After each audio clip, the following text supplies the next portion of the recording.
Welcome to the mask. So, and we're live. Or officially live also. You know what I mean. Oh god, I can hear myself. Maybe you should mute the Twitch then? I just did. Good. Yeah, and with that, welcome to the stream, I would say.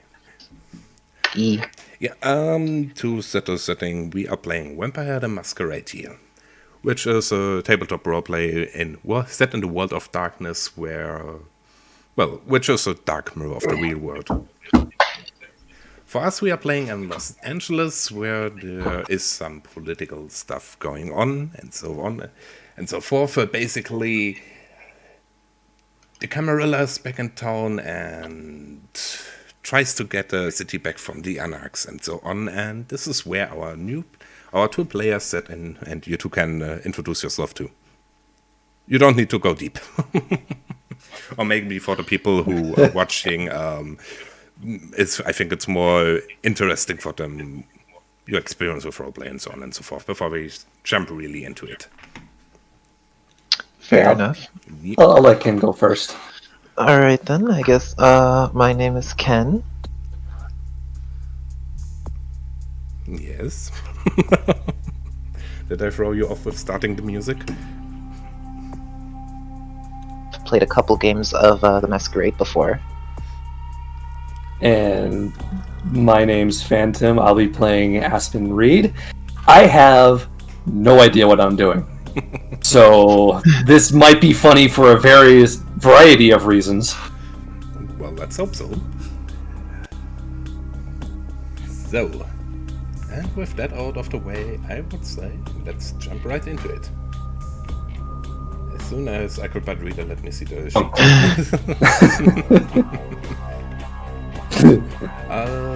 Let me see with whom we start, because we go just by the blood and the humanity. It's just Scan for some reason. I thought it would be Phantom for some reason.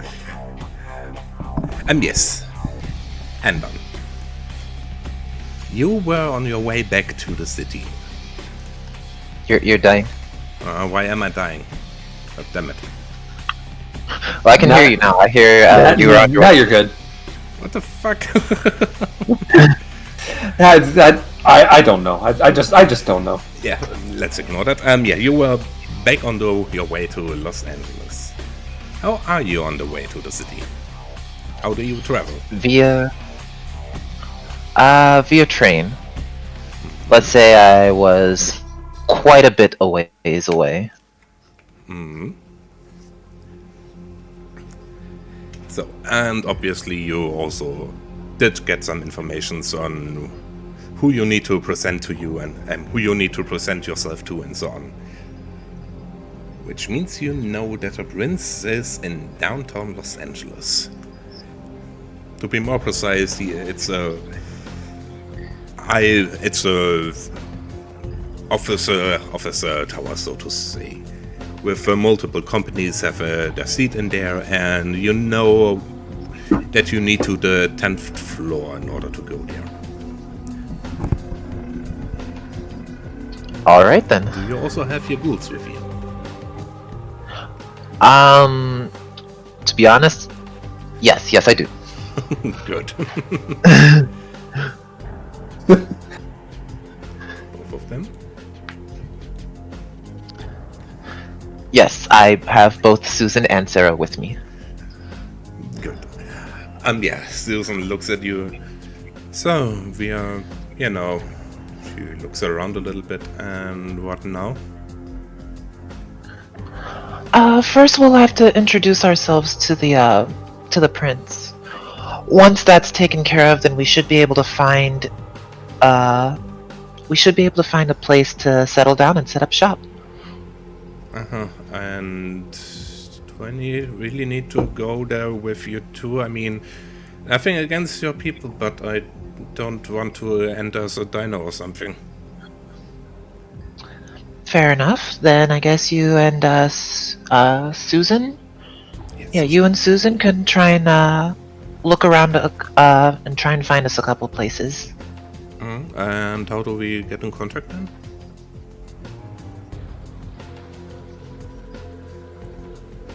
Remember, it's the early 2000s.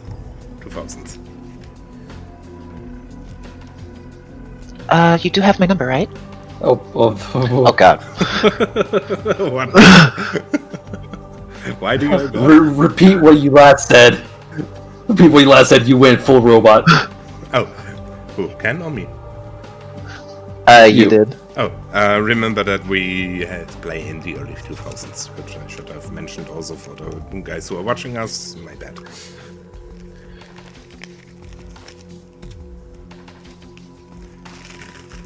But yeah, she looks at you. Oh yeah, right. Weren't exactly cheap though. Nothing. Yep. Yeah, I have it. I guess I find a phone booth or something then. Okay, then, good luck, I think. Alright, good luck. Oh, good luck to you as well. Hopefully this shouldn't take more than 30 minutes or so. Yeah. We just call you when we find something or worry about you because you don't answer something or don't arrive at where we are and so on. Understood.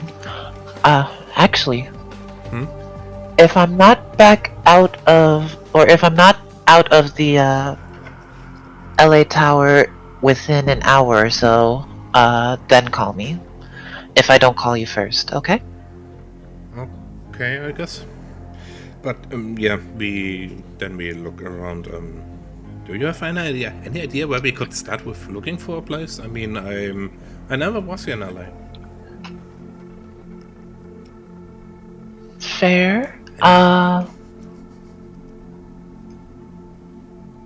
I would recommend looking around in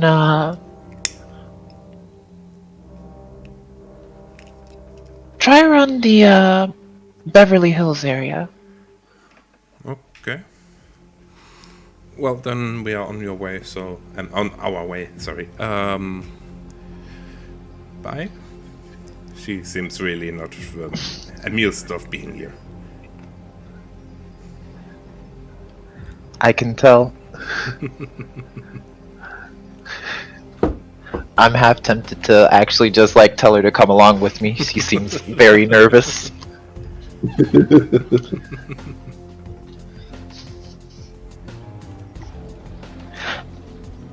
Perhaps you should come along with me anyway. This is a new area and all. Also for you, you can take her with you, but you know, in front of the prince when you present yourself, the ghouls will not be in the same room as you. I know. I feel like it would be best to keep them at least somewhat nearby so they don't get lost. Yeah. I made Lipsy here. Perhaps you two should come along with me anyway. I don't want you guys getting lost and I can't find you.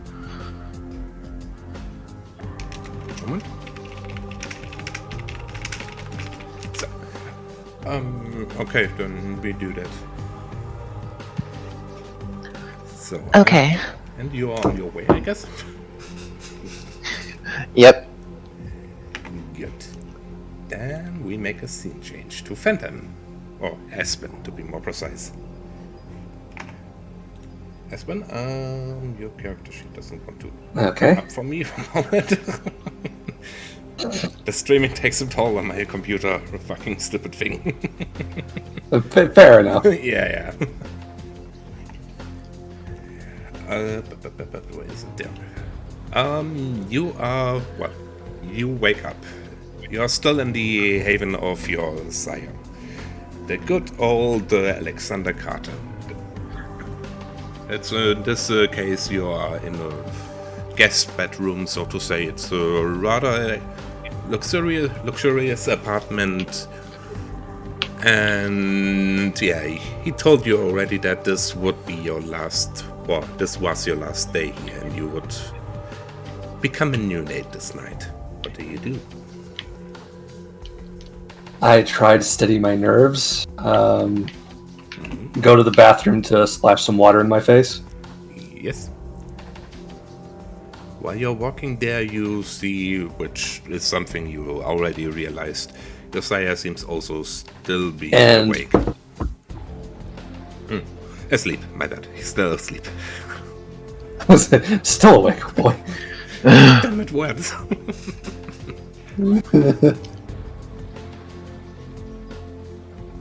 But yeah, you splash water in your face to get a little bit more awake and so on. Oh, okay. Keep it together. Keep it together.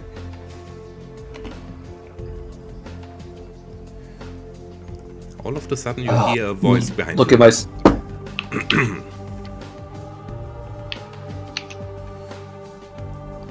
Oh, what's the voice say?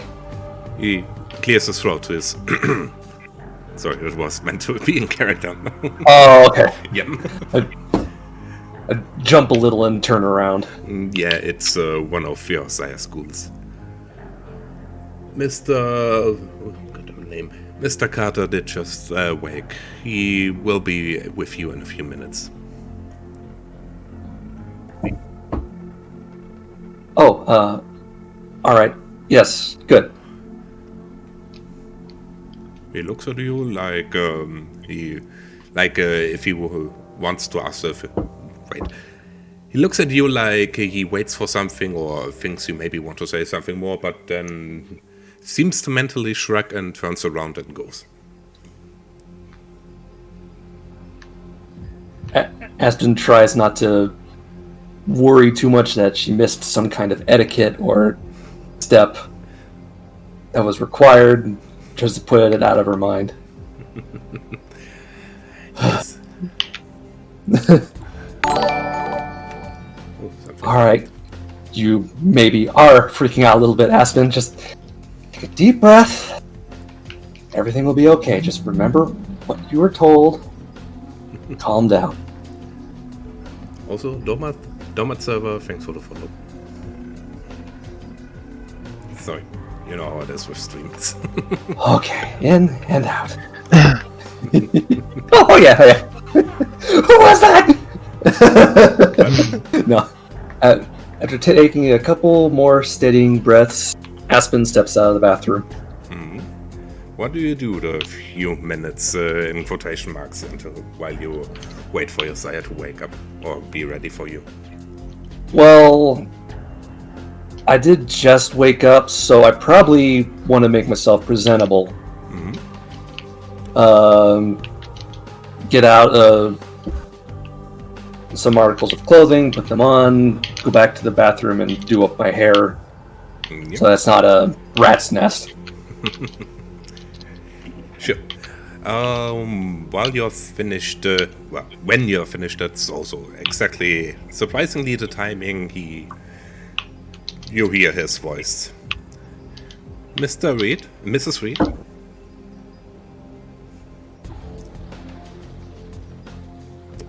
He seems to, not shout for you, but he wants you to come to him. You know, that from the tone of yes, his sir. Yeah. Yep. Okay, here we go. And I exit the bedroom and go to where he is. His work area, workroom, office. Yeah, Right. he is already in a expensive suit, hair tied and tucked back. You still didn't figure out if he just goes to bed this way and puts everything back in place, or if he really does the whole ordeal every night, or if he just fasts. But he looks at you. So, I told you already that our training is ending tonight. Yes, sir. He nods. Good. This means that we will introduce you to the prince tonight. You still remember how to introduce yourself to the prince?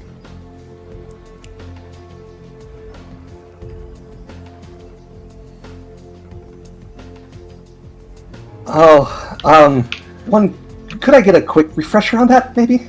Totally not freaking out or anything, sir. He looks at you with a not really pleased look.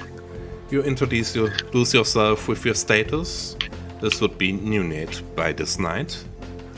Your clan, your name, and your sire.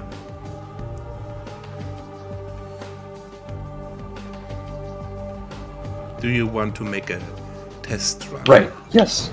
Clan, title, name. Yes. If you have the time, I don't want to be a bother, sir. He nods. Who's knocking all Aspen. the time? That might be me putting down my tea. Sorry. No problem. I Mike's was a lot more also- sensitive than I I thought. was all the time. What is that in the background? But yeah. Test introduction. Your throat steps forward.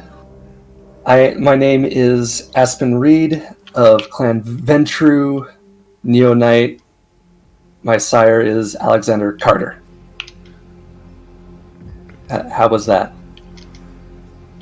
Well, normally you would start with your status, but I assume this should be enough. Luckily for you, our prince is, let's say, rather new himself, which is not a surprise given that our sect is new in the city in total.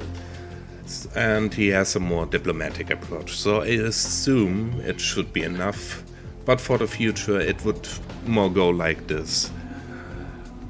I am Alexander Carter, a killer of Clan Ventrue. The child of... He smiles. My sire.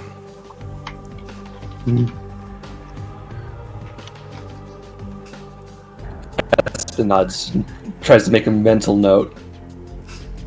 Yep. He stands up. So, shall we go? Yes, of course. Good. Then I assume you don't want to really chit-chat with your sire while you're in the car with him? Not really. I think Aspen would be way too paralyzed with nerves to really get much out. Yep. Okay, then you arrive at the... what did I say? Office building where apparently the prince resides. As you walk in, you also see another group of people there. 3 women, and 1 woman looks similar to someone you haven't seen in some years. But that's you. I hesitate and do a double take. No, that can't be right. Ken? I know. Yeah, you. I know. Hello? You also see. Yeah. You also see someone entering the building while you're standing there with your ghouls and trying to figure out what no. And obviously, you also recognize Aspen again. Aspen? Is that you? Wait, Amber? It's been forever! How are you? Amber, you also see a tall.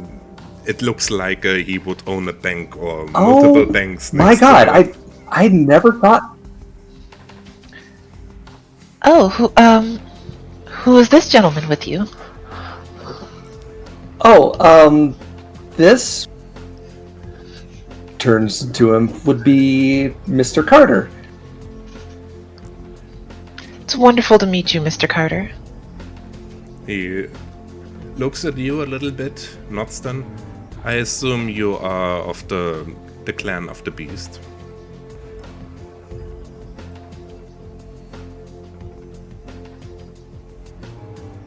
Surprised before nodding. Again? I said I look surprised before nodding. He nods. For you, Aspen, she has fluffy round ears, like from a bear or something. Internally, Aspen thinks, wait, those are real? But doesn't say anything out loud. Yep. Yeah, and Mr. Carter looks at you, Amber. It's a pleasure, I assume, to meet you. You seem to know my child? Yes, we knew each other in another life. I see. And the two ladies who are on your side?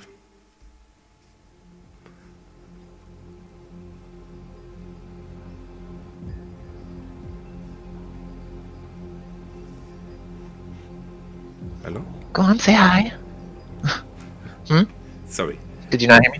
Oh, Yeah, I said, these are my assistants, Susan and Sarah. And then I nodded them saying, go on, say hi. Yeah. Wait. Thanks for the follow, Jason. And yeah, both of them make a shy not bow, whatever, and look at you with what do we do? What do we do? What do we do? What do we do? I was telling them, go on, say hi. Yeah, they just made a note and so on. They apparently did realize that they talked to a very powerful vampire.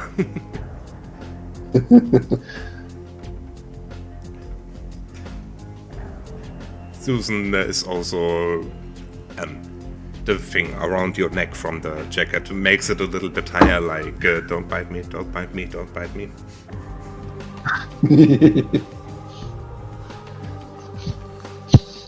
I quickly walk over to Susan and Sarah saying, he is technically our superior, so show as much respect as possible.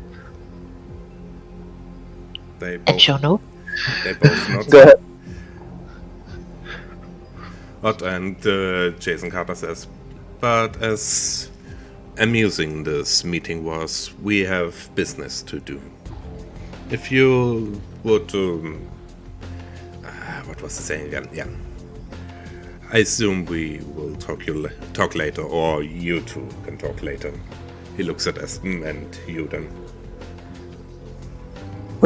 Right, yes. Of course. Yeah, he walks directly until to later. Sorry, I didn't understand you.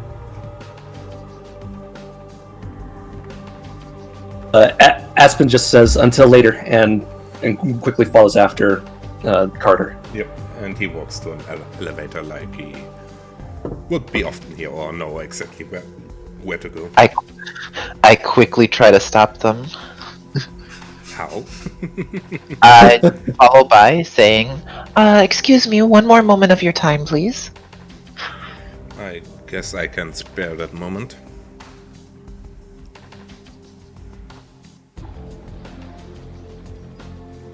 Aspen You wouldn't happen to tenses be up on but your way says to nothing. see the current prince, would you? Before I answer, Phantom, what you said? Aspen tenses up but says nothing. Okay, yeah. He nods and...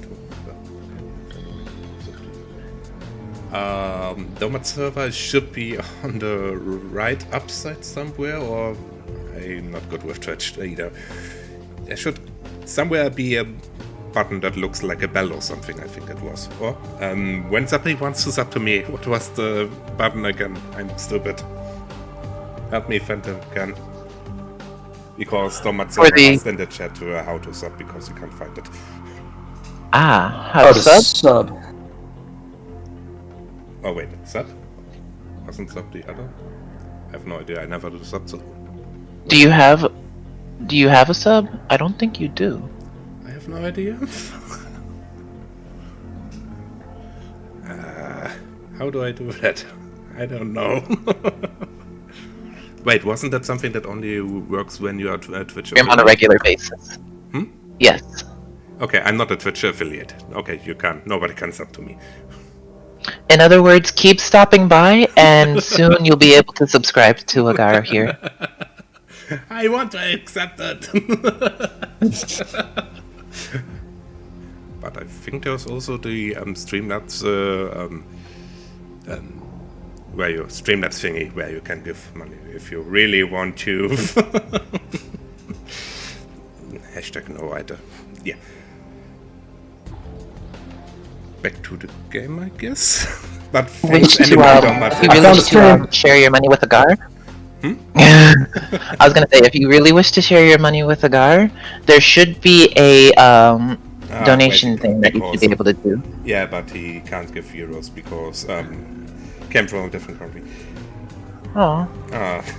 Well, I appreciate Domat, and don't worry about it. I appreciate it anyway. I appreciate it, really. God damn it. I'm streaming and people already want to give me money. That's I'm not used to that. I'm sorry. Razi, hey. Yeah, of course I can. I'm sure. But yeah, back to the game, I would assume. You ask Mr. Carter if he would be on the way to the prince by maybe. And he nods a little bit. Yes. This is correct.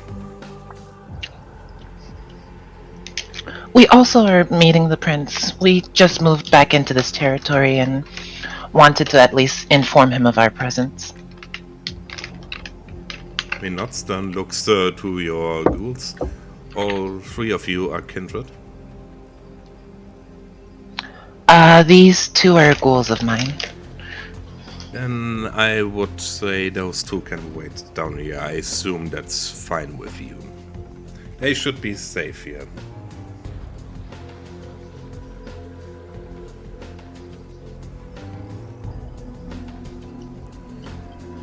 Of course.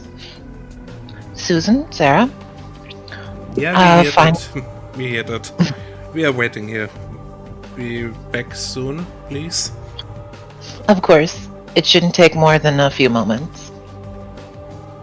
They not. And yeah, Mr. Carter goes in the elevator now. And thanks for the host, Jason. I quickly enter the elevator myself as well. Aspen naturally follows right behind Mr. Carter. Yep. Yeah, he pushes the button for the 5th floor. The elevator goes up.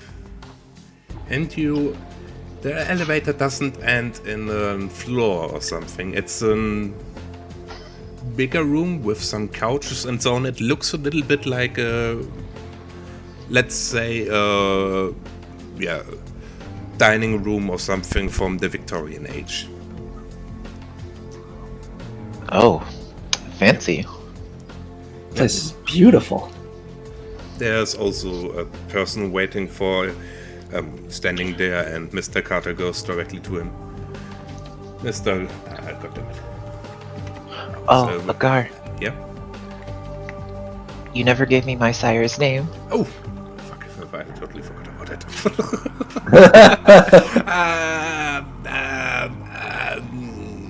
I give you the freedom to choose a name for your sire by yourself. Just write me then how he's called. I knew I forgot something. I made around 20 characters again, and I forgot the name of your sire. God damn it.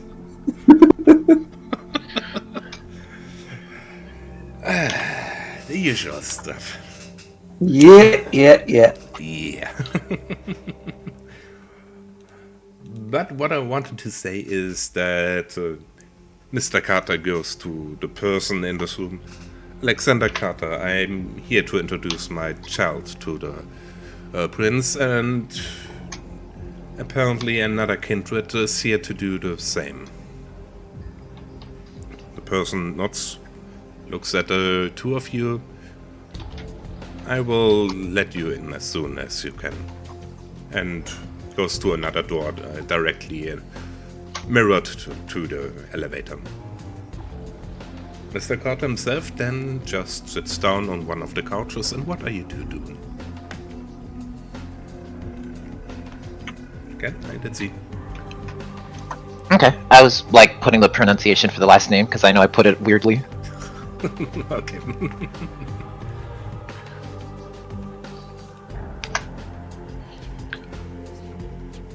But yeah, what are you two doing? I am currently standing there, looking at an area to take a seat, and waiting for permission to seat. And Jonathan, thanks for the follow. And Amber, Aspen, what are you doing? Looking around while quietly muttering the order of operations for introduction to myself. Title, clan, no. Title, name, clan, Sire. Title, name, clan, Title, Sire. name. I like the first iteration that you did.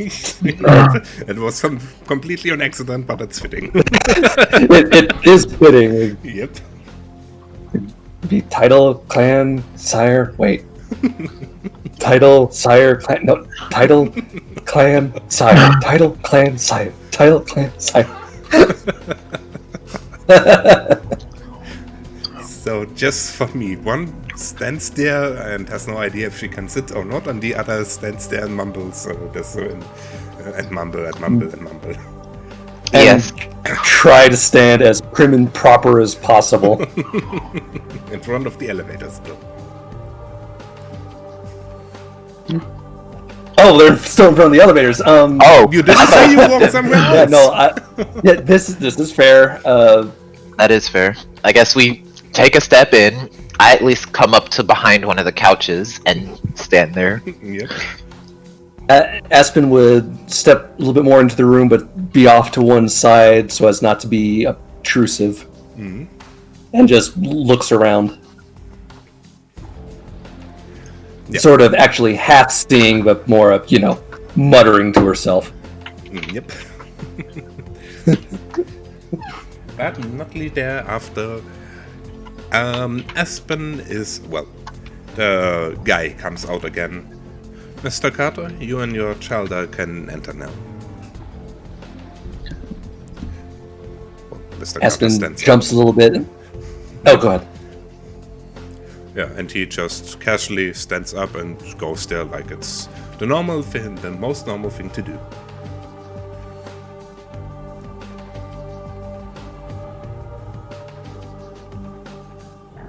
Do you follow him? And then her is to follow after Mr. Carter. Robot.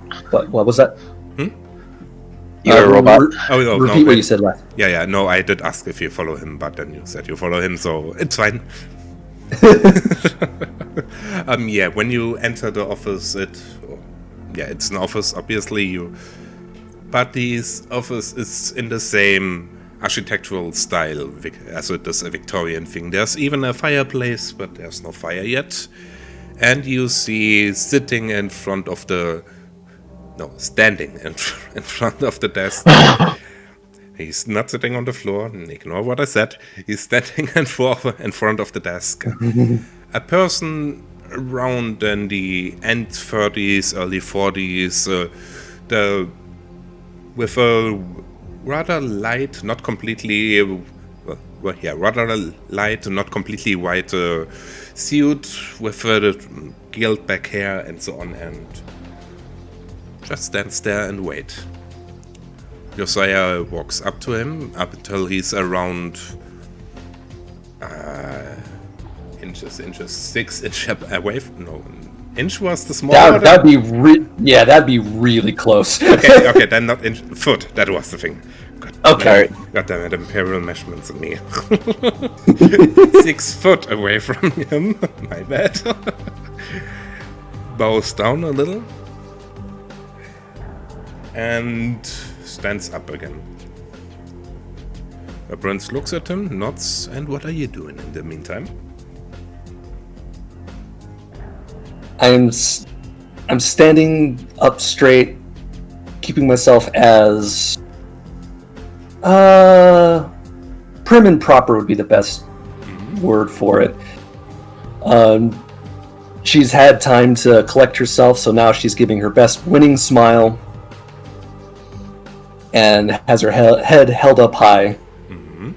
Hands kind of in her lap. You know the pose. Yeah. While just quietly waiting for her turn to be addressed. Yep.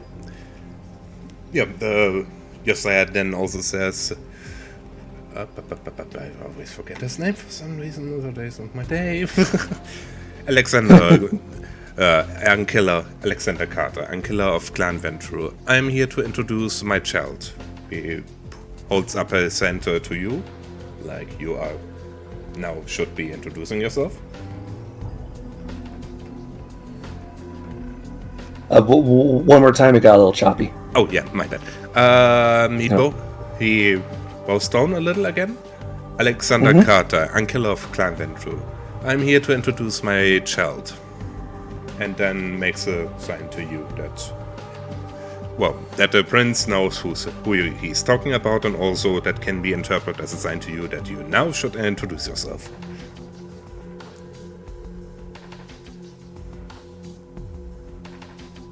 All right. Aspen steps forward a couple steps, gives a polite. Given the time of the year, I would say she gives a polite curtsy. Oh yeah, time says, of the year, it's February. My bad. February 2000. Yeah. Oh, okay. Yep.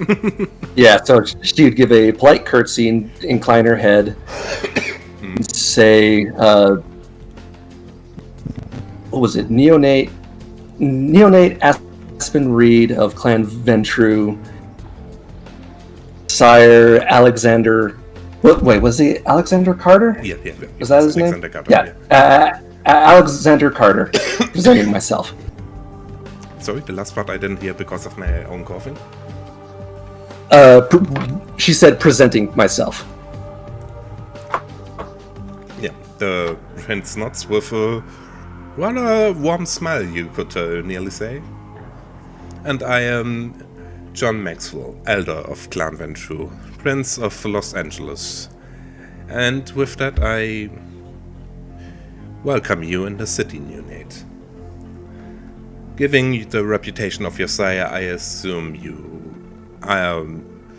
know about our traditions and our rules. Yes, sir, I do. He nods. Where will you reside?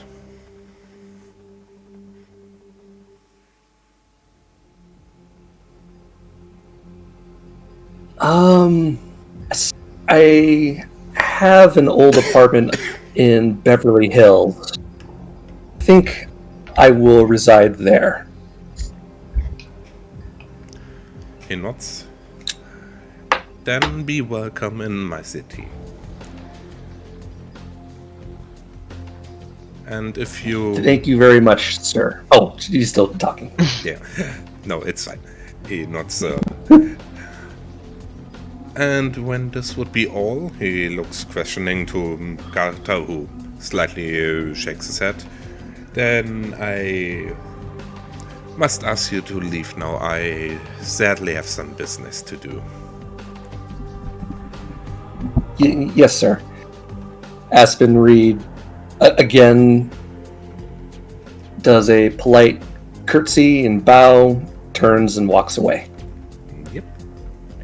As she walks away, she throws a very subtle glance over her shoulder back at Carter, but doesn't slow down. Yeah, he's walking with you, obviously. Oh, okay. Yep.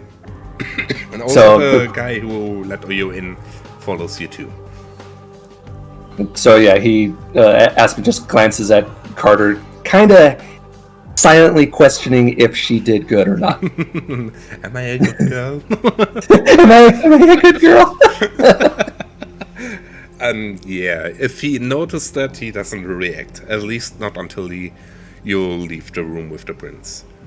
Where at first the guy who comes with you looks at Amber, who I assume is still thinking if she can sit or not. Yes. Yeah. All that, she's still in the room going, can I not? Yep. He looks at you. You can come in now. I look up, nod, and then slowly approach. Yep. Yeah, he brings you the same room. I think I don't need to describe it again. You're right. I approach to at least up to 6 feet ish or so. Yep.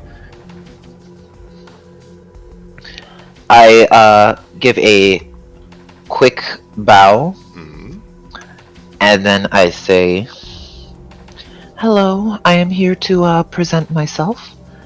I am Amber Anderson, Neonate of Clan Gangrel." Coincidence. Gangrel. Please don't be offended if I ask, but well, you will understand why most of your clan did leave the Camarilla. So I asked you directly. Let's be direct here a little bit. Are you part of our clan? Our sect? My bad. He didn't say anything about clans. Are you part of our sect, or are you an independent or Sabbat who just is polite? Well, my sire, Victor Turns, is a member of the Camarilla sect. He nods a little. And what brings you to my city? I was in Los Angeles originally, and I decided to come back to my roots, so to speak, and hopefully set up shop here. He nods a little. Were you embraced here in Los Angeles, or did you get our gift somewhere else?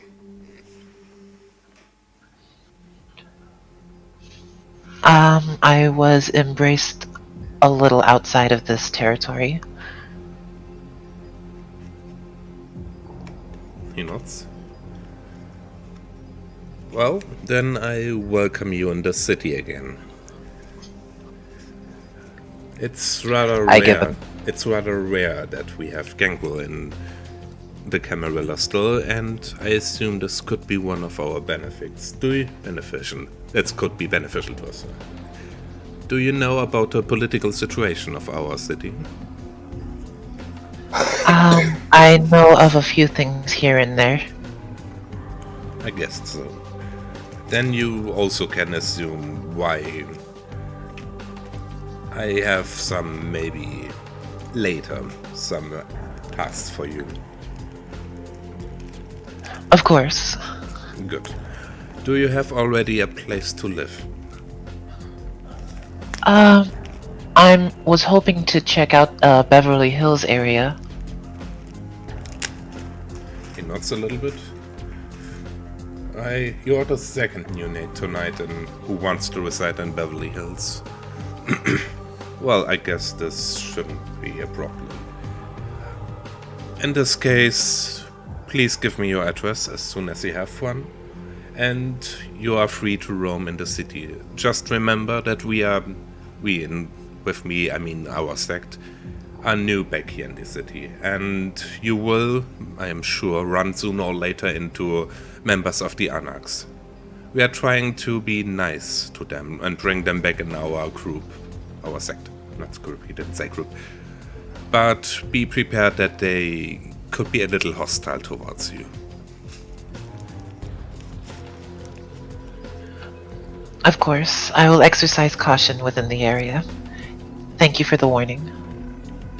He nods. Then, like I said, you are welcome in the city. Thank you again. So, And yep. with that, I take my leave. Yep. And before we go to there, we jump a little bit back in time to Aspen and Mr. Kartai after the clock closed behind you. Okay. Yep. Yeah, he looks at you. This could have gone better, but also worse.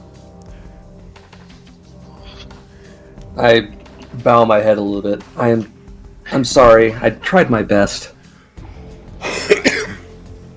He nods.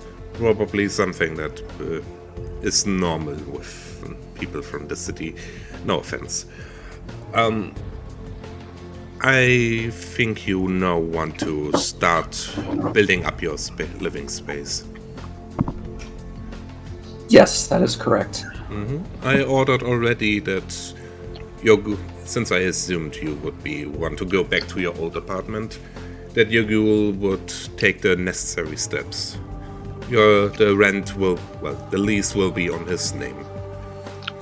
Since we don't want any of your family or someone like that know that you are there. Right.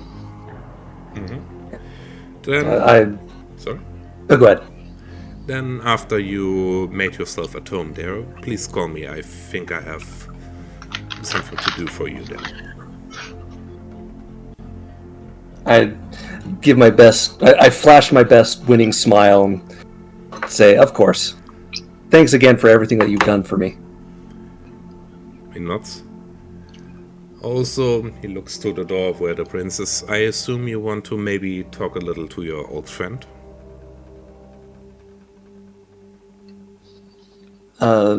Aspen's smile kind of diminishes a little bit and she purses her lips. It's what she does when she gets a little guarded. But she doesn't want to appear rude, so she says, "Yes, if I'm being given the option to." Of course. Well, then I will go now home. I assume you know where your old apartment is.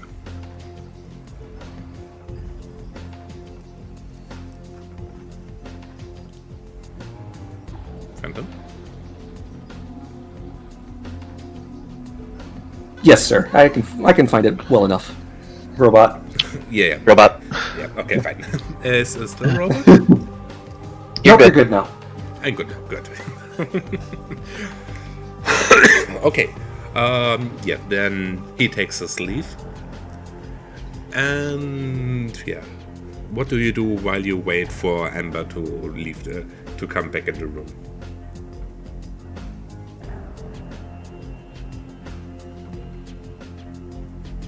Did I robot again?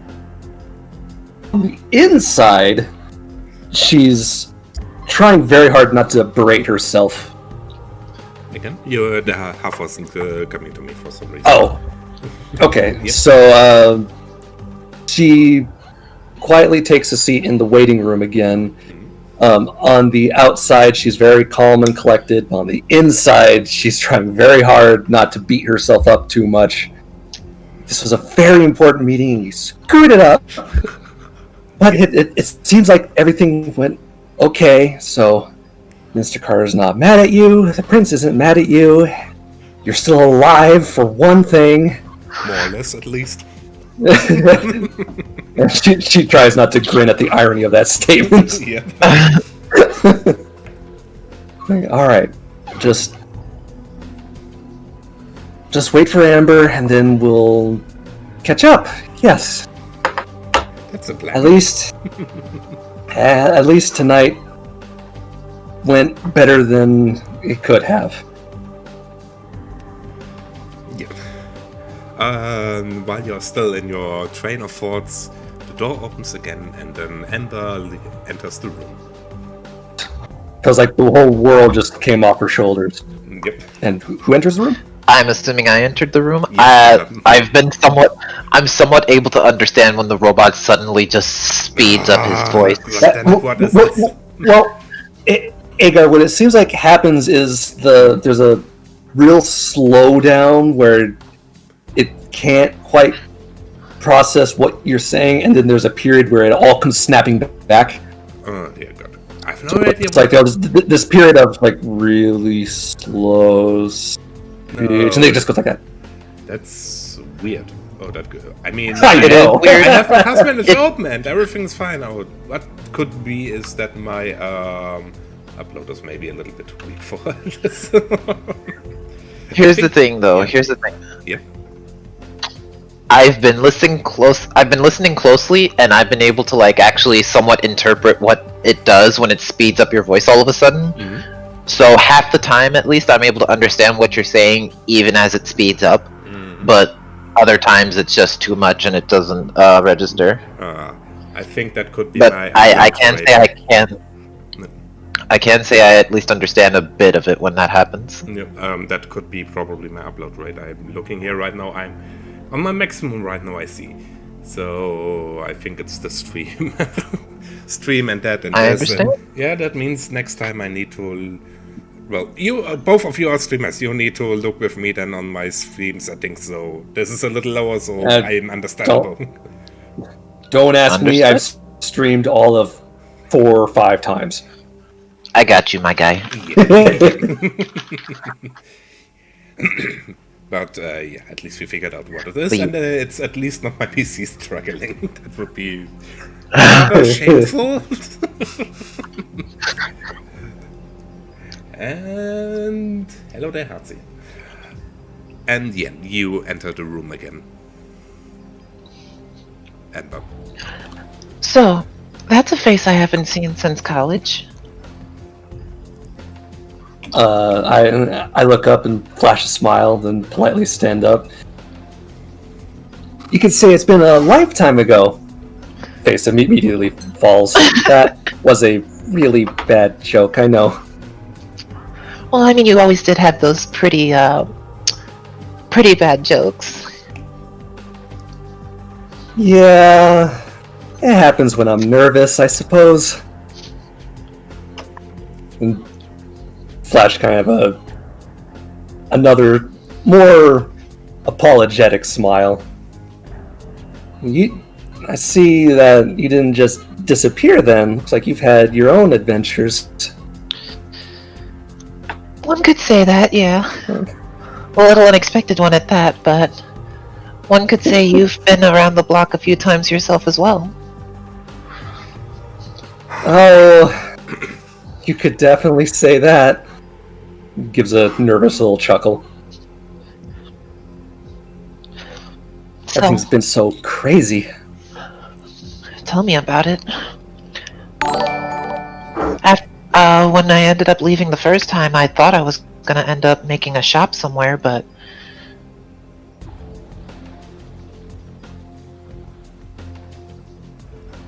An initiation occurred. The last thing after you said setting up shop, and also thanks for the follow, Hatzo. I was saying, I was hoping I'd be able to set up shop somewhere, but let's just say I ended up getting an unforeseen initiation. Aspen raises an eyebrow and then realizes what she means. Oh!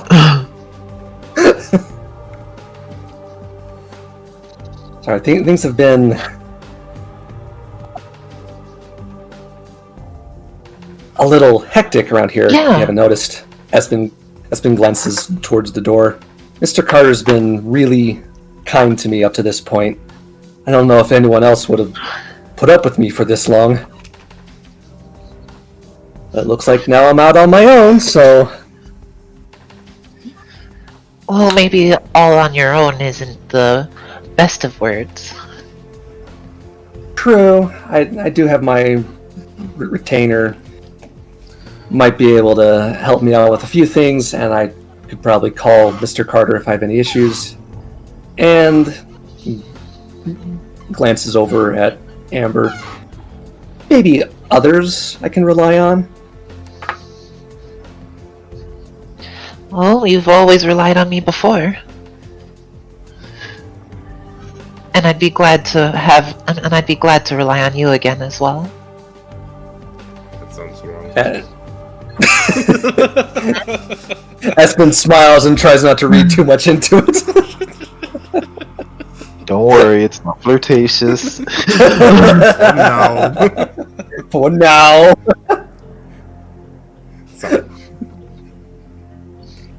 So, what will you do now? Well, Susan and Sir are waiting for me downstairs.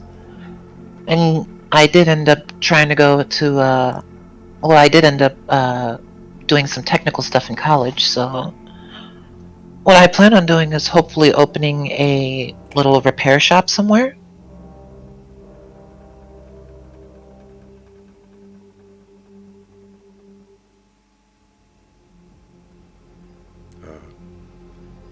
I think Here. I cut out again. Can you hear me?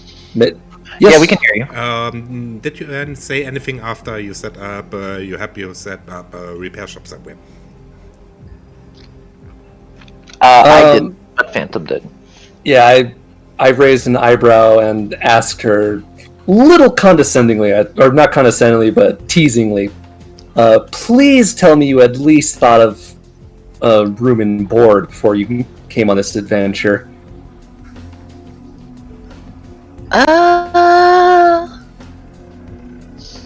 The other eyebrow goes up.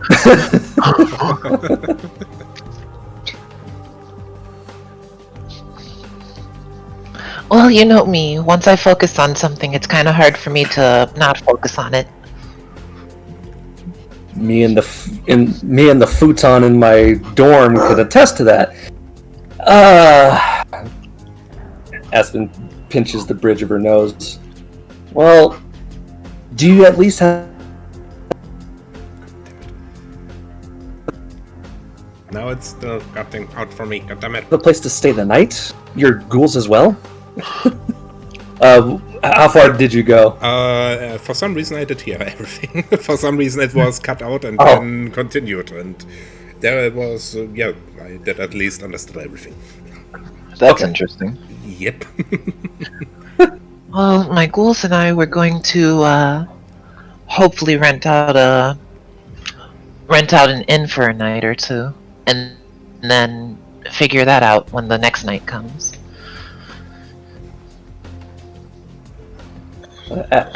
Aspen thinks for a moment. And then what? You said you wanted to open up a shop. Do you have a location in mind? We're trying to look for. I've actually heard of this one spot in Beverly Hills. Why are you two Aspen's- focusing so much on Beverly Hills? Sorry.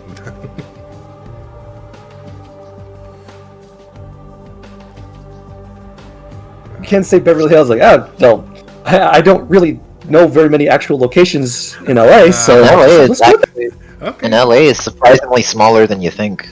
Yeah, I did see LA I itself did- is, but it's kind of multiple cities jammed together. Yeah, I did see that on maps when I planned this thing. But a completely different thing. We will make a 2-minute or so break. I need to really go to the toilet because too much coffee. I'm on my, I think, 10th coffee today, and yes, the bladder is full. All right. Yeah. Then be right back. Okay. Okay. Will probably not be a minute or something. But I should mute myself and to be safe and so on. Yeah. Because nobody wants to hear the flush of my toilet, I assume. Please no. Yes, I thought so. I don't think that's TOS friendly. Yeah, so better not. That definitely is not TOS friendly. Yep. So, be right back.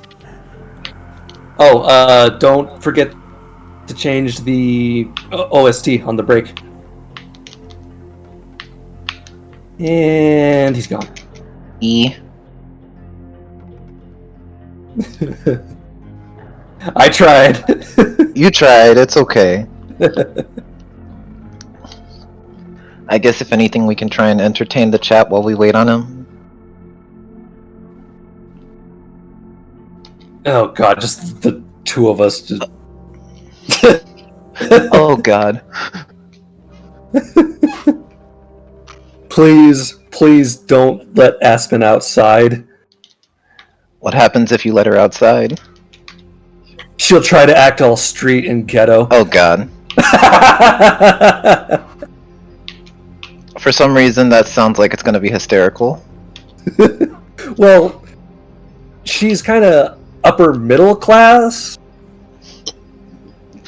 It is okay. I am out here with the homeboys. Hey, my homeboys, how's it crack-a-lackin'? Oh god. She will probably be shot within the first couple days. Not gonna lie, that's somewhat hysterical, but oh my god.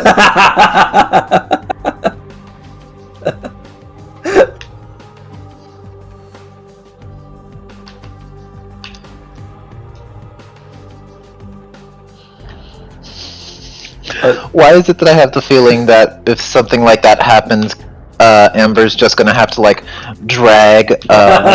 She's gonna have to drag you away by like your collar, I'm back. Probably like your shirt because collar. that's exactly what you're going to have to do. Just grab me by the ear or the collar and pull me away. Different OST, that's the problem. I have the OST for different areas and different situations, but basically downtown and so on, it's more background, ambient, and so on. That's... Oh, okay. Oh, yeah, look at all that. Wow. Huh? What? What is it? Why does it always die when I say something? I can see on your stream, like, wow, you got a lot. I don't know. Yeah. Hello? Yeah, I hear you. Hi. I hear you. And for me, it just did come out Okay. shortly and then jump back in. So there was just a few seconds break before it came in. So everything's fine. But yeah, that's the problem with the OST. I could do that, but I plan to do that a little basically in the way when you're in this part of town, this background music plays. When you're in this part of town, this background music plays, and so on. That's And we picked the one location you don't have any music for. we have music for the downtown theme. Because Oh, we're okay. downtown. But yeah, that's the problem. Right, okay. What I could do is the main theme from, well, most of the background music here I have is from Vampire the Masquerade Bloodlines, because this game is set around the same time and is in the same city, and it's very fitting for the setting and so on. So that's why I use this music too. But I changed Have a good one, Jason. Yep. Has good one. Yeah. Yeah, Yeah. I feel like we're about to transition elsewhere. It sounds like it. Yep. Yeah. So yeah. Since, Yep. Back to in-game. yeah, so... What I say? God damn it. No, I should start with German. okay, so getting back into it, we're still in the waiting room talking. Yeah, you were asking me if I at least have a place to spend the night. Exactly, yep. You said you were going to be staying at a hotel or something like that. An inn. Yeah, I think your exact words were an inn, and I couldn't help but find how fitting it would be. Like, we're in the modern day. Please don't tell me you're thinking about staying at a Best Western or a Holiday Inn. Oh god. But yeah, now back in character, I would say. Yes. Well, you are going to... You did say that you were going to be scoping out Beverly Hills later. I could lend you the couch at my place, and in the morning, or pauses to think, probably not morning. When you feel like it, you can scope out the area.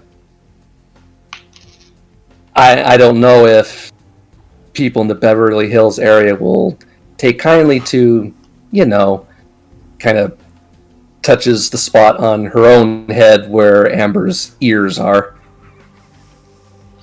Oh, yeah, about these, I can kind of pass them off as a headband, can't I? Aspen gives her a uncertain look. If you actually had a headband between them, sure. Right, I should probably fix that situation, shouldn't I? Yeah, there's no way I'm letting you out in public to a hotel looking like that. No. You're coming with me. And as if that's final, she turns back to the elevator and starts walking. Yep. In other words, you're already in your role as a Ventrue. Yeah. Yeah. Taking charge of the Gangrel. situation. Stupid Gangrel, always need to help them, god damn it. Oh, lordy. Just come with me. But yeah, Amber, what do you do? I follow her. Yep. And as soon as... Sorry? Oh, go ahead. Yep. As soon as you come down in the entrance lobby, your two ghouls jump at you a little bit. Hey, we were worried as took us so long. What did you do? Is everything fine? Well, I did say it was only going to take a few moments. Yeah, but not 10 minutes. Fair. I'll give you that. They are also looking rather skeptical to Aspen. Like, why is she here? What does she want? Does she go now? This is an old friend of mine. On cue, Aspen smiles, steps forward, and introduces herself. My name's Aspen Reed. I will be your impromptu host for the evening, as it were. Her grin grows bigger. And then she composes herself. Yep. Yeah, Susan and... Sorry? No, go ahead. Yep, Susan and Sarah look to you, Ender. Like, is this true, or is she just joking? Aspen here has been kind enough to lend us a current living area until we find a place of our own, at least. I just need to make a couple phone calls ahead of time, and then we'll be off. Aspen turns around and walks away. I'm assuming, just jumping out of character real quick, Yep. there's either a payphone or a telephone in the lobby area. Yep. Yeah. And so she walks over to one of the payphones and gets some money out to start making some calls. Yep. Good old year 2004. Oh yeah. We both were pretty young, but we remember, right? Yeah, unfortunately. What does that mean?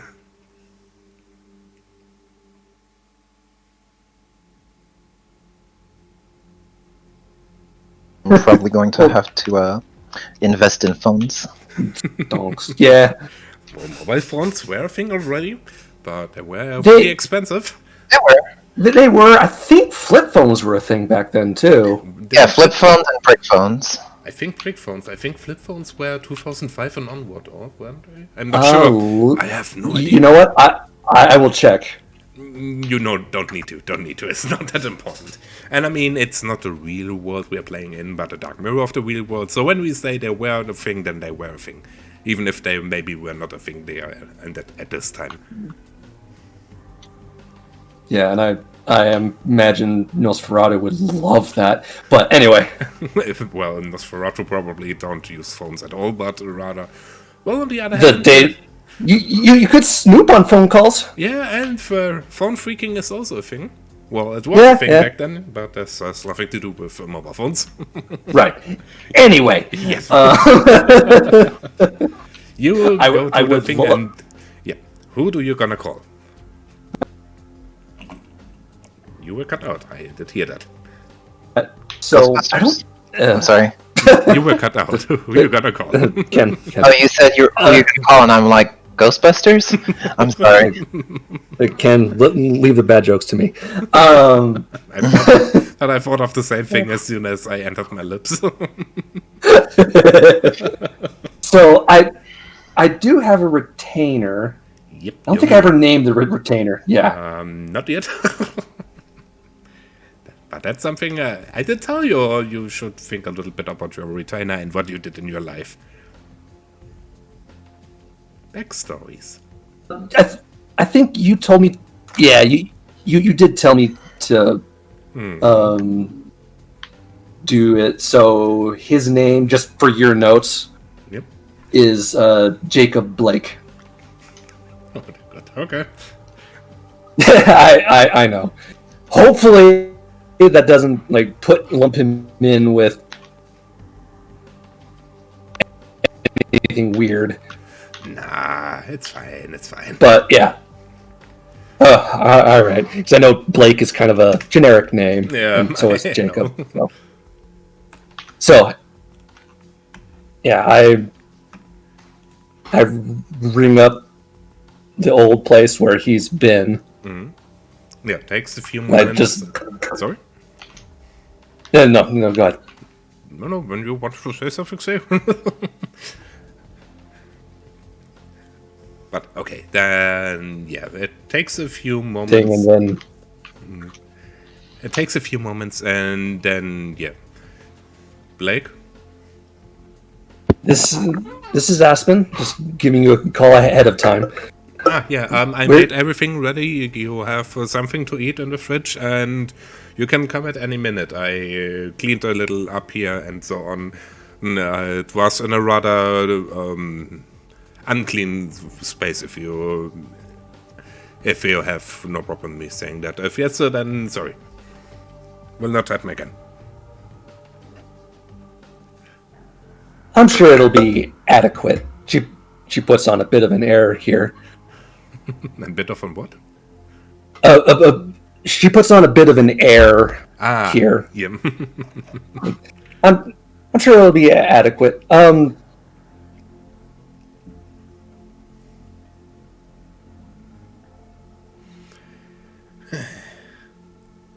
you hear me? Staying the night.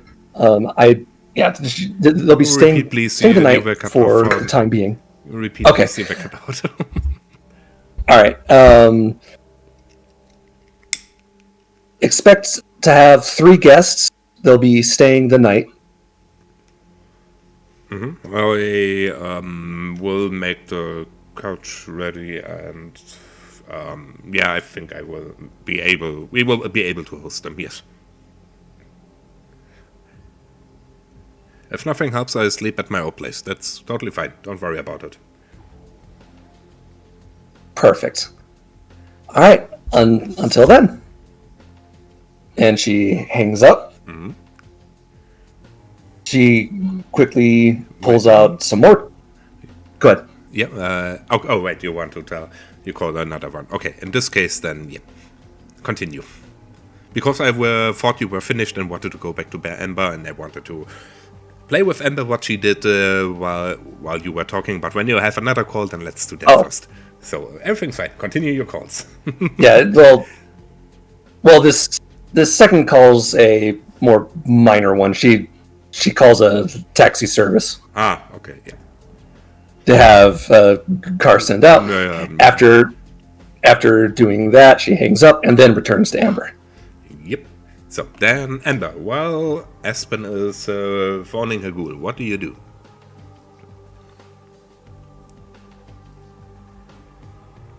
Ken. Okay. Ken. Sorry, I didn't realize that I wasn't. I'm sorry, I was snacking. Okay.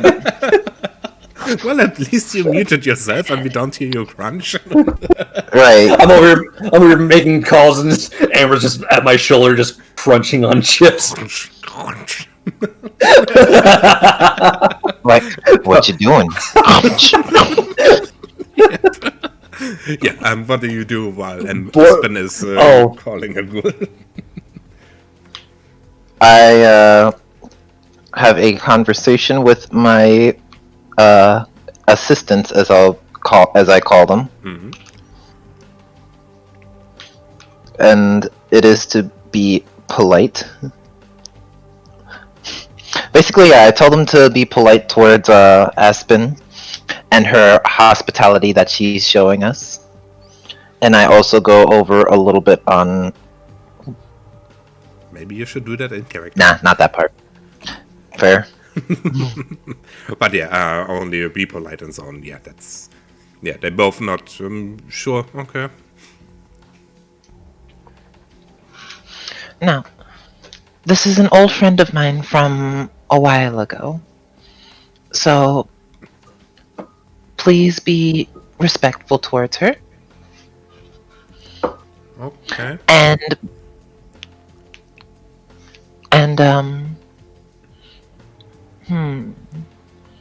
if all goes well, maybe we might be able to find an area for us to set up shop while we're out, while she's showing us around my old hometown. That sounds like a plan. I mean, she was here all the time, wasn't she? As far as I'm aware, yeah.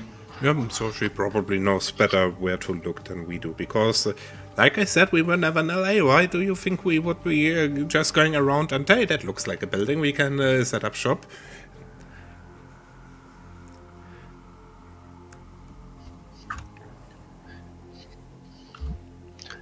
I'm not gonna lie, that time you cut out, but that time, like, it was just like, it sounded like you were getting into character, like trying to whine or something like that, and then all of a sudden, just like, this is inaudible now. Okay, No, she I basically... think what he was... go ahead, Agar. Yeah, basically she did say that since Aspen was here in LA all the time, she knows probably better where to look here in LA for something to be set up, because they were never in LA. She knows they have the area. no idea, exactly. Right. No? I did a quick Google search and I actually did find a spot that would work. So there we go. Perfect.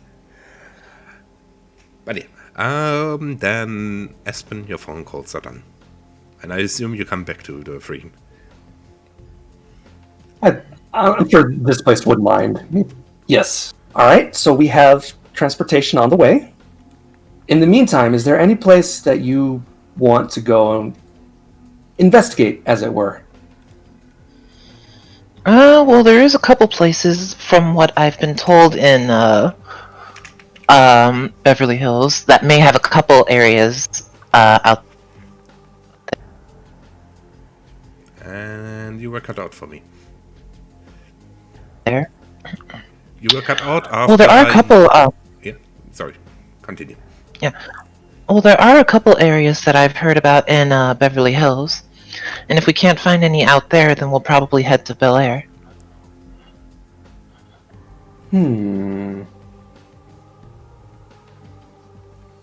Aspen takes a moment to think. By the way, you That did could work. you did ask for the cab to come to the building where you are residing, right? Yes. Yep. Or at least out on the street. So yeah. Yeah, I don't know. I don't try to. Burst through the front of the door. Taxi's here. That's not what I imagined when I said that. Okay. Because it sounded like you would go now somewhere and then go back, or go to wherever the car taxi games. But speaking of which, you see a taxi driving in front of the building and standing there.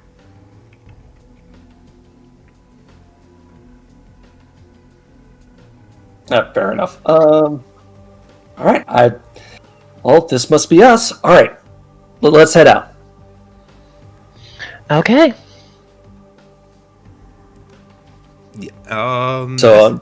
Sorry, you say? No. No, Go ahead. say what you wanted to say.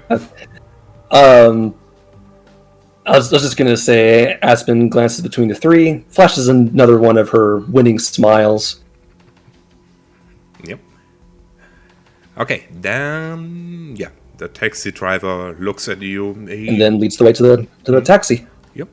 He looks at you, the taxi driver. He seems like he's Middle Eastern, a little bit in this way. He's short, dark hair with his sunglasses on over his eyes. Where to? Let's see.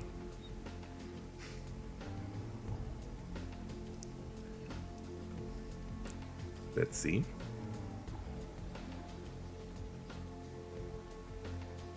I had an address. God damn it. Let's do... Just it's okay when you say you tell him the address. You don't need to say an actual address. all right, yeah. So I tell him the address. Yeah. Yeah. And then we all get in the car, I suppose. Let's take here, not downtown. Which has, I think... Yep, the exact same. Unless there's anything you want to add, Amber. No, that's just me giggling. What? Nothing. You fine? You fine? You fine? You good? You good? Yeah, you got yeah, it? yeah. And I don't know if this is really a picture of Beverly Hills. Apparently it's a picture of downtown. It looks a little bit outside of downtown, but that's fine. But yeah, you arrive at the address.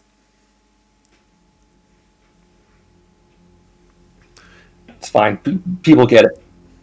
All right, and as we walk up, I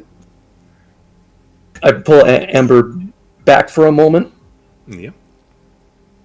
Could you have your ghouls get comfortable for a second? I want to have a word with you. She glances at the ghouls, but doesn't directly Look to them. talk to them. Yep. Yeah. Okay.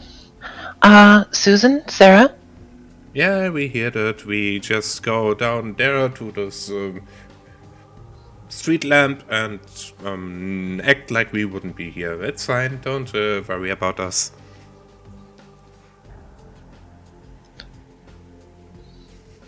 And Oof. Shade. the shade. Oof. Aspen waits until they're out of earshot and then turns back to Amber and gives her best winning smile again. I have to admit, my intentions on letting you three stay was not entirely altruistic.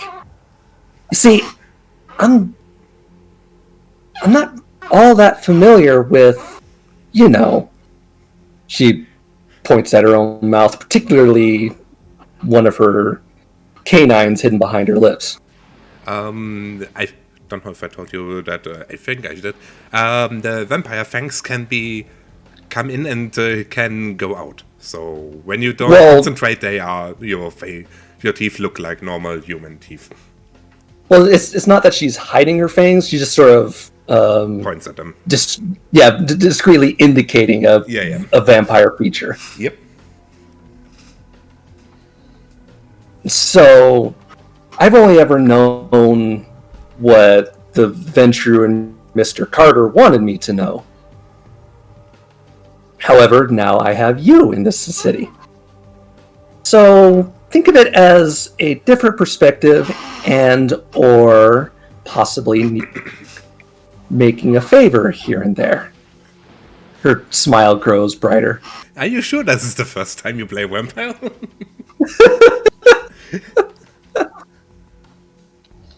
Look, I had time to think. Okay. Okay. And I know what the leader Ventrue style is. You want to be in charge, so you need to maneuver, and that's what Aspen's doing. You're doing a good job. You're doing a good job. She's on her own. She's not much of a fighter, as you can clearly tell by looking at her. And here's this lovely Gangrel that just fell in her lap, so to speak. Yep. Yeah. I'm not gonna. Sorry. I'm not gonna call you hired muscle because obviously that's not what you are. But friends need friends in a town like this, right? All right. She punctuates right by with a slight head tilt. Excellent. Well then, you can call over your retainers, and we can make ourselves comfortable for the day. However this thing works. She waves her hand and turns around and walks inside. Well, I'm going to need a moment. I apologize. Give me a second. I hope it wasn't because of anything I just did. Nah, I think he needs to quickly jump to the toilet too. Or grab something. Prob-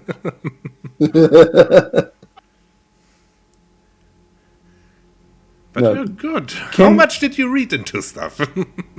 Now I'm curious. Just enough. I can see that.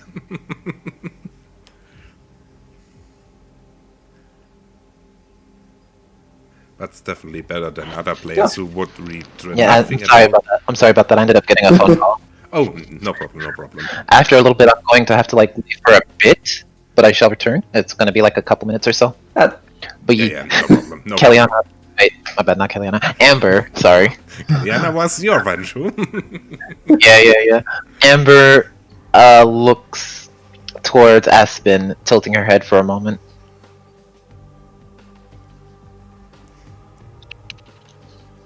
I take it you're going to want some protection here and there, as well as a couple of secure ways to feed it.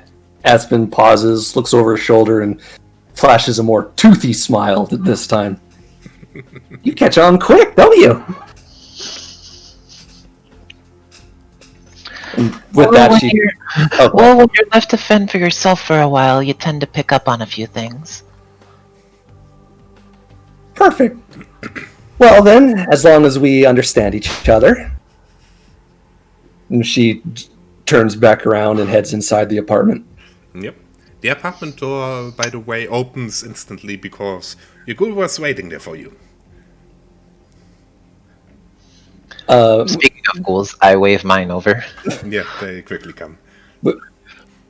When I get to the door, I pause, step to one side, and motion to Jacob. Oh, right.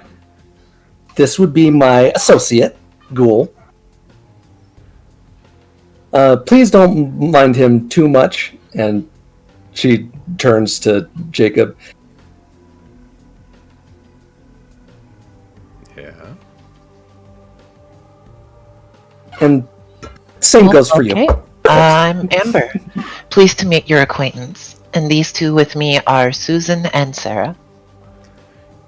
Not to you, the two of them too.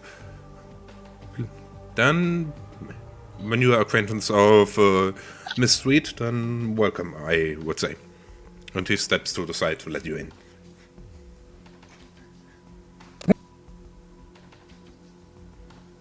Phantom, you were cut off as soon as you wanted to say something. I head inside. Yep. Oh, I head inside. Yep. Well, That's then better. me and mine follow. Yep. Yeah. Aspen, it's your flat, you remember it. It looks like you remember it, besides of that there's no trace of dust or anything leaving around that's cleaned up perfectly.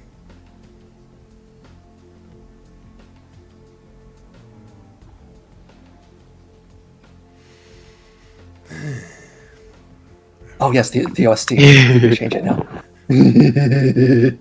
What did you say after I said something? You can change the OST now. Oh yeah. I don't just have fitting OST. Oh yeah, let's just city backdrop. Hey. Up, back. I could have done that everything a while ago. Yeah, Yep. So yeah. that works. Yeah, that works. Just a little city background.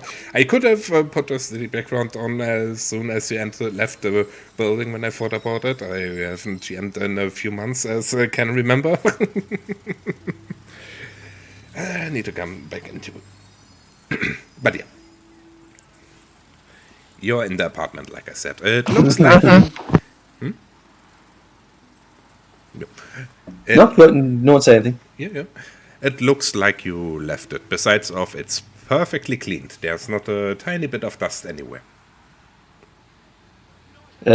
As I look around, I smile. As spotless as ever, I see Jacob. He nods, of course, with undertone like, I spent many hours to clean it up.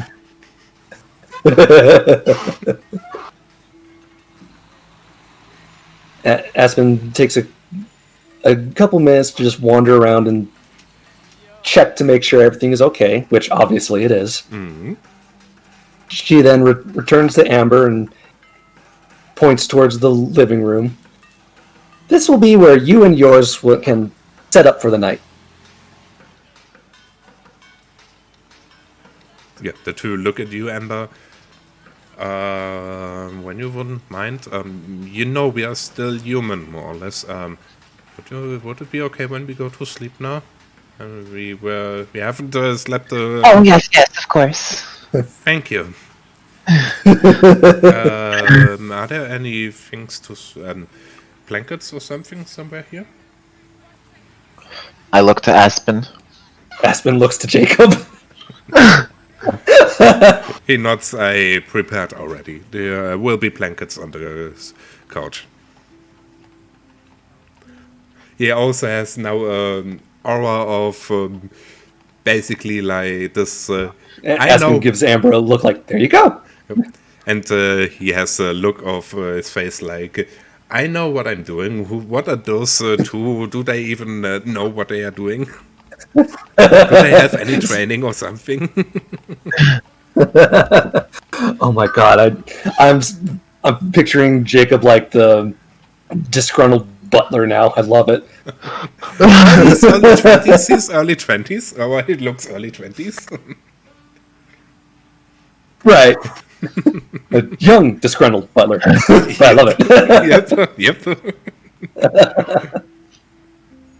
All right, Amber, is there any questions you might have for me? I don't know if your ghouls will need it, but the bathroom is down that way. The kitchen's down that way. She points to each location in turn. I ask that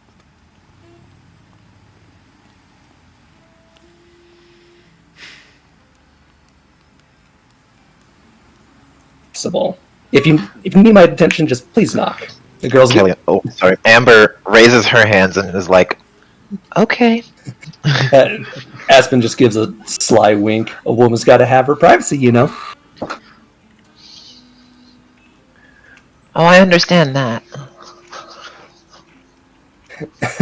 On the inside, Aspen just going, "Oh my god, this is so fun." I wanted to toss her around all the time, and now I can. She's not used to being in charge. Yep. She's been under Alexander Carter this whole time. 1 year.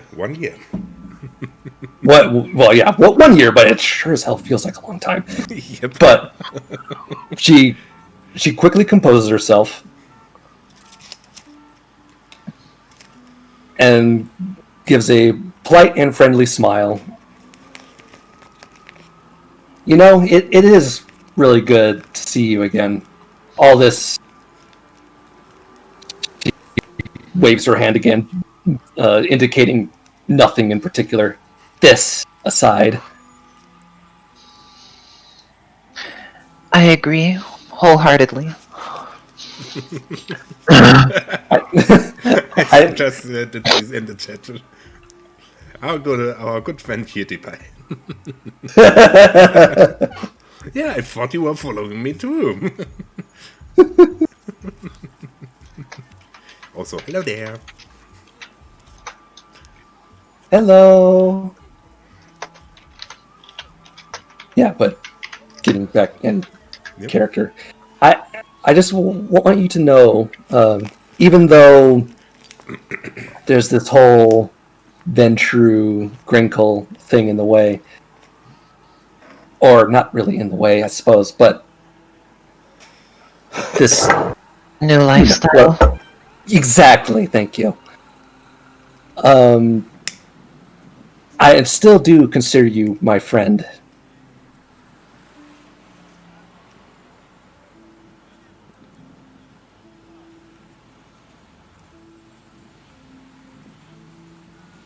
Ken? It's just, this is...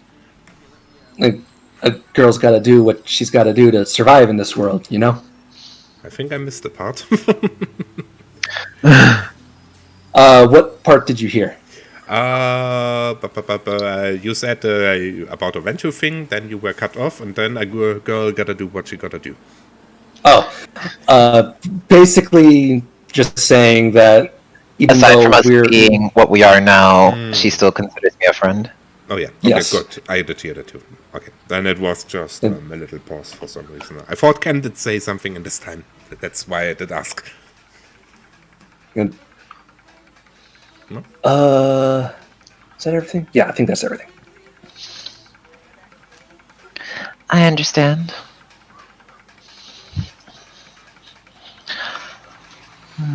I don't know what to say to that. Not gonna lie. Aspen's familiar smile comes back. Sorry. It's 5 years since you did see her last time? Why don't we yeah, it's been about 5 years, I suppose.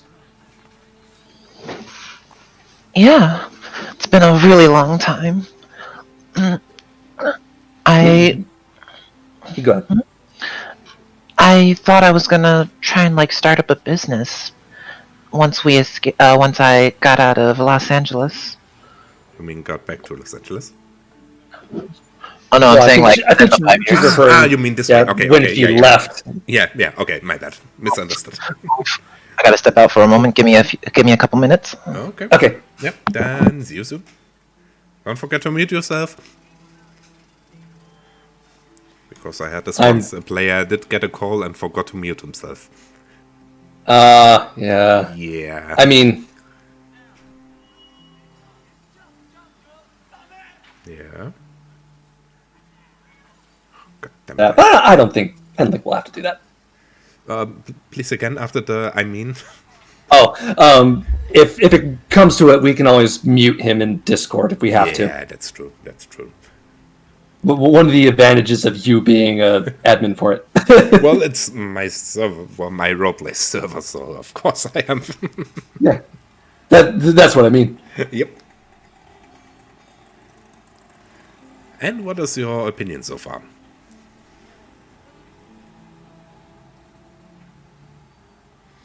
And I think I got cut out again. Problems I've had. I'm having a lot of fun. Huh? Sorry. I know, you know. I'm having a lot of fun so far. That's I think one of the problems I've had in the past was I joined roleplays part of the way through, so I never really had a chance to grow as a character. yeah, and this is okay. I'm the new guy. I know nothing about it. Yeah, we are in the middle of a fight here right now. What? Help? Yeah, I know what you mean. Yeah, Yep. exactly. Yeah, and also with Vampire, the benefit is that it's all around. Basically, it's not the GM system. In the rulebook they say well, it's not a GM system. It's a storyteller system. The storyteller tells a story together with his players. So character growth and intrigue and between human stuff or between vampire stuff and this thing, social stuff is the focus of the game. So it's easier than other things who are more dungeon crawling Right. and so on. Right, exactly. Yep. Which is great for my character not being a combat-oriented character. Well, let's be course. honest, when this would be a combat-oriented system, we would make the character combat-oriented. Yeah, yeah. Yeah.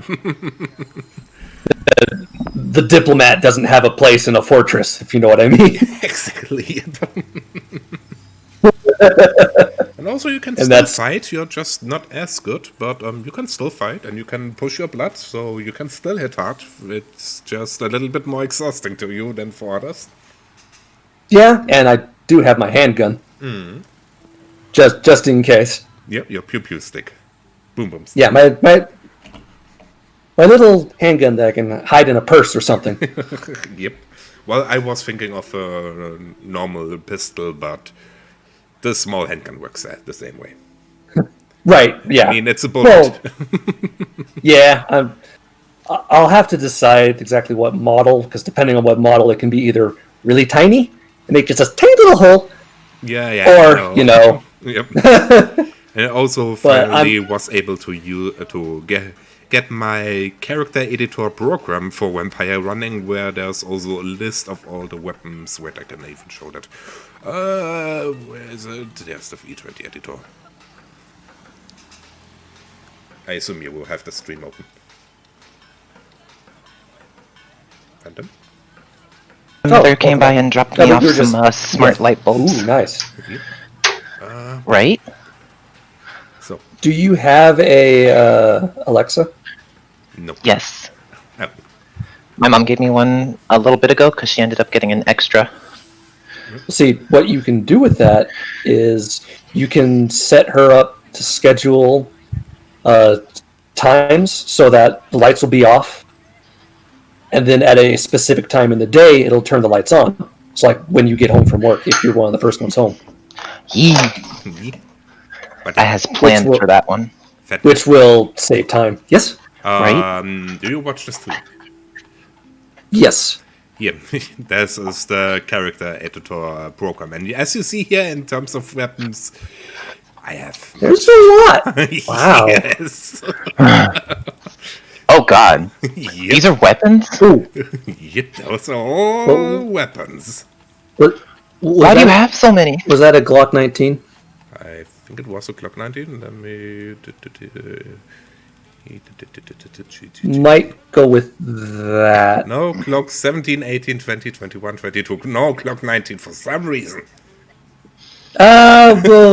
We'll say an 18 then. We'll say a Glock 18. I give you think the there's a- specs of that. Yeah, my uncle is my IRL uncle is a gunsmith, and he swears by one of the Glocks. I don't remember off the top of my head, but I know it was like one iteration was amazing, and then the other iteration was crap, Yep.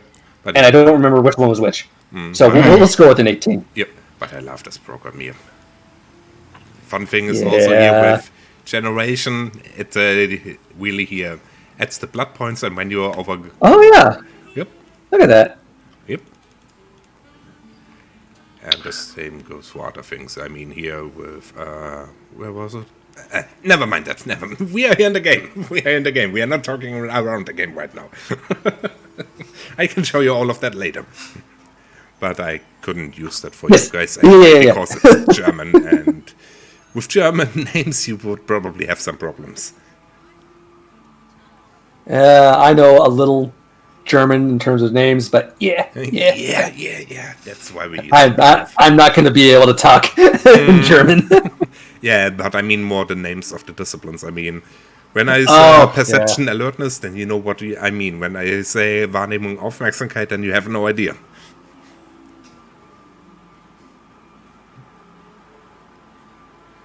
And I think I got cut out again. No, especially when it turns robot. Yeah, exactly. Yeah. I don't speak ones and zeros. Beep, boop, beep. Yeah, really need to look the other day over my settings so it doesn't use that much of the bandwidth, so I can... It's probably something to do with the bit rate. Yeah, probably. I have it on 16,000, I think, which is... I just used that I use for recording when I record something, and I forgot that. Yeah. We can do that. Yes. Yeah. We can do it together. Yeah. Yeah. But no. Now we are back in the game, I would say. Yeah. With Yes. your ghoul sleeping, Amber's ghoul doing something you don't know, and you two are being alone. I am, as Aspen, I am kind of curious about what went on those 5 years you were gone. Obviously, it's been...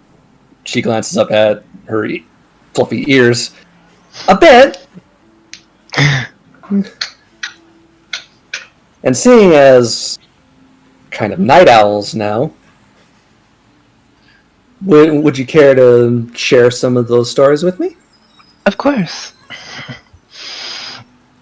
Well, I guess we could start about 5 years ago after leaving from college. I was hoping to try and set up a place a little outside of California. Try and make a name for myself, you know? And then all I will say is, fortune didn't strike me as quickly as I wanted it to. Took me a little bit to even try and get a place, let alone find a place to even set up a shop. So, from here and there, if people ask me to fix anything that they had, I'd try. Aspen It went on- keeps her features friendly and interested, but it's clear at times she's trying not to break into a grin or giggle.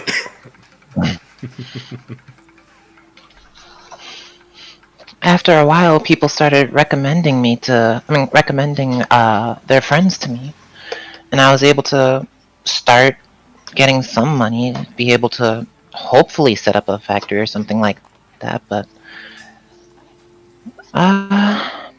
that's when that happened. Yeah, I ended up that- meeting an individual overnight, and after a while, after I came to, I found myself in the forest. The only thing they told me was to fend for myself and a couple basic other things, and there were a few moments in my life where I didn't know if I was more human or beast-like, but here I am today. sounds like you've had one heck of a time. Yeah, it was interesting, to say the least. Well, I mean, Aspen kind of looks off to one side, her gaze turning distant. He didn't miss much around here, I suppose. Father's always been father, I suppose. But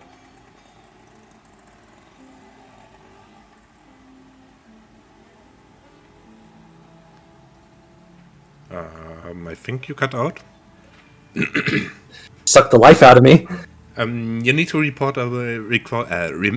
repeat again after father has been father, I suppose, and then I didn't hear you for a bit. Sorry. Yeah, that's fine. Aspen said, and it says a lot, where the best thing to happen to me in the past couple of years was to have an undead monster suck the life out of me.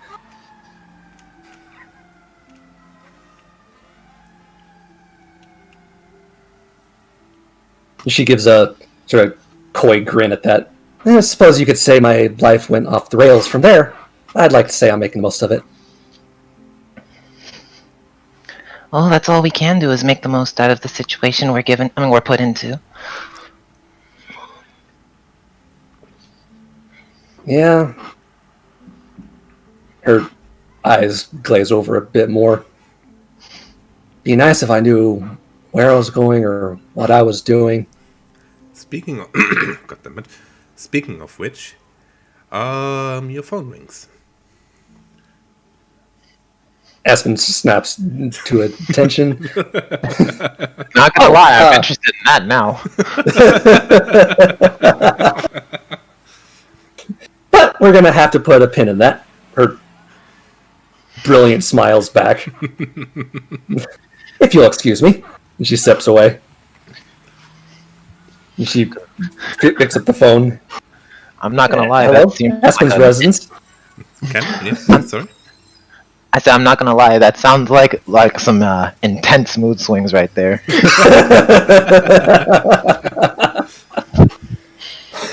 Well, I mean, it does kind of reflect me, or where I'm at. I don't know what I'm doing, but I have something to do. I'm just trying to take advantage of that. Yep. All I will say is both I and Amber are curious. Yeah, you answer the phone. Yeah.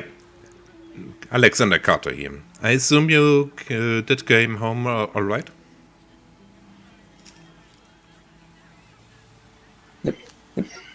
One more time. Alexander Carter here. Alex- I assume you reached your home, all right? Aspen snaps to attention. Oh, yes, sir. I meant to call you sooner, but yes, I'm settling in quite nicely. Good. I have a little task for you, you could say. It's basically a proof that you are able to fight for yourself in this in our new society.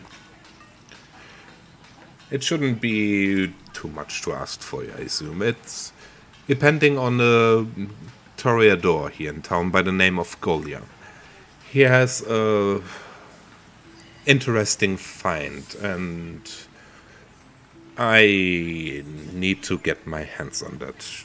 You probably should take him a visit and talk him into giving you this box for me. As you know, people here in the town know me, so this shouldn't be that much of a problem, but it gives you an opportunity to learn a bit more about our society and make a name for yourself.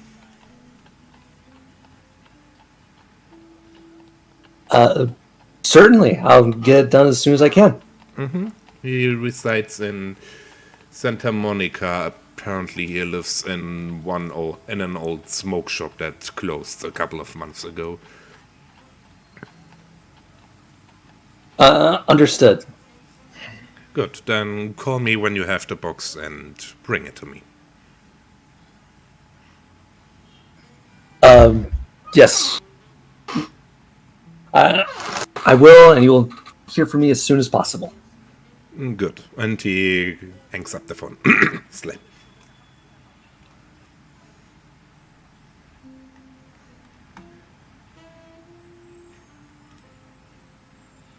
He Guys? stares into space for a while, thinking, Yep. and then that smile comes right back. He stands up, turns around. Hey, Amber. Yeah?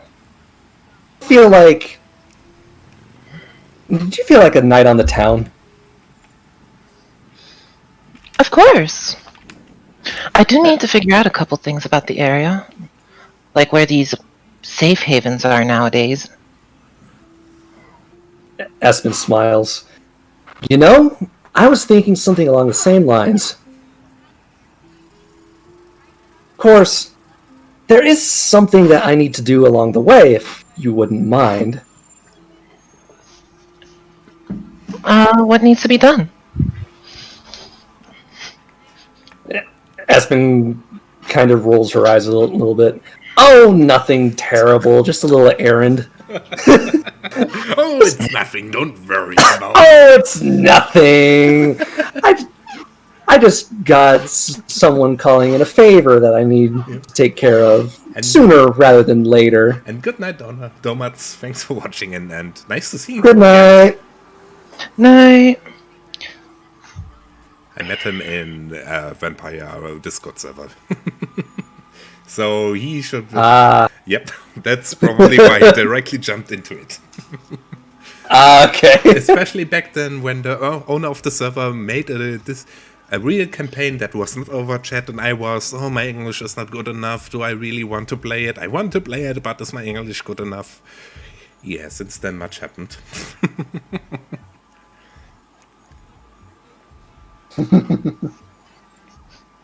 Fair enough. Yep, back to the game, I would say.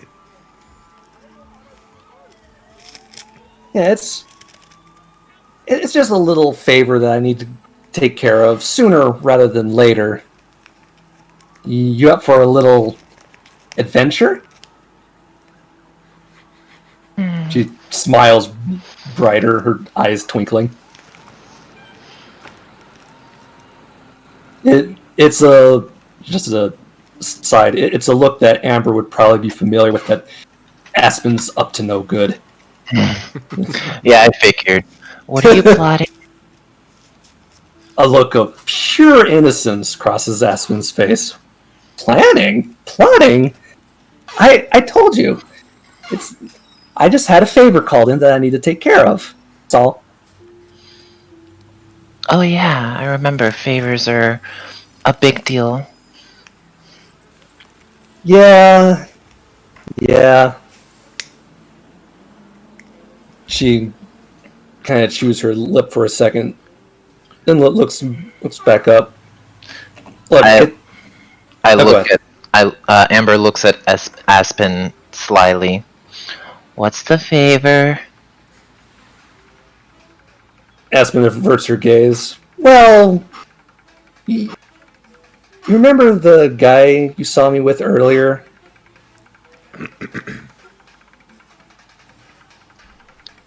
You're Zach, Sire, right? He may have been the one that was on the phone just a second ago. Look, I would prefer it if you didn't ask too many questions, but right now, I have something I need to do for him. And seeing as the position he holds, it would be in both of our interests if we're on his good graces. Trust Understandable. me on that. And her smile comes back. Excellent. So then, here's what we need to do. And Aspen gives a general overview, leaving out what it is they're looking for. In character, please. Could you say again what it was they were after? A box, apparently. A box. Did Carter give any description of the box? No. Only that Toreador by the name of Golia No, has just a box. apparently. Yeah, a box. So we're looking for a fine fellow named, what was it again? Golia. I write it down in Roll20. Thank you. Thank you. A fine fellow named Golia has something that Carter wants. Just a box.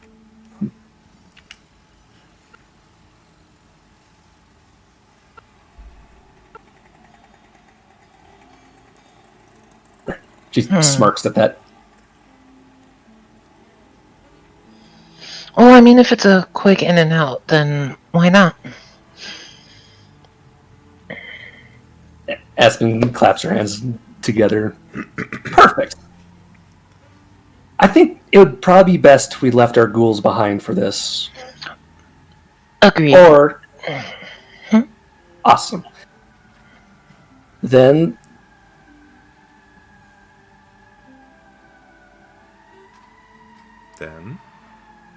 Off we go, I suppose. Aspen turns around and... Oh, were you going to say something, Hagar? It's fine. Okay. Aspen turned around to go find Jacob to let him know. Yeah, when you tell him, he just nods and... Yeah, he was apparently eating something in the kitchen. Okay. A bologna sandwich, if you are curious. A bologna. Bologna. Bologna!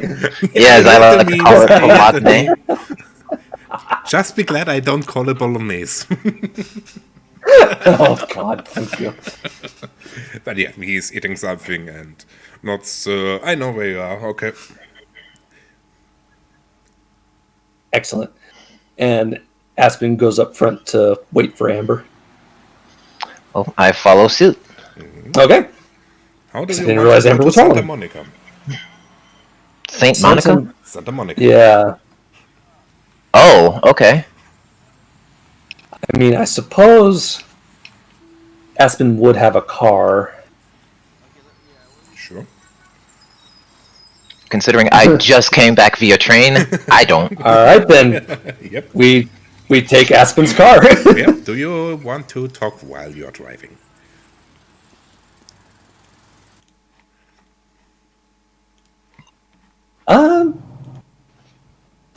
Sure. Yeah. And yes, I googled way too much pictures of downtown who are fit. Thing. Do you know how hard this is to find good pictures in the night?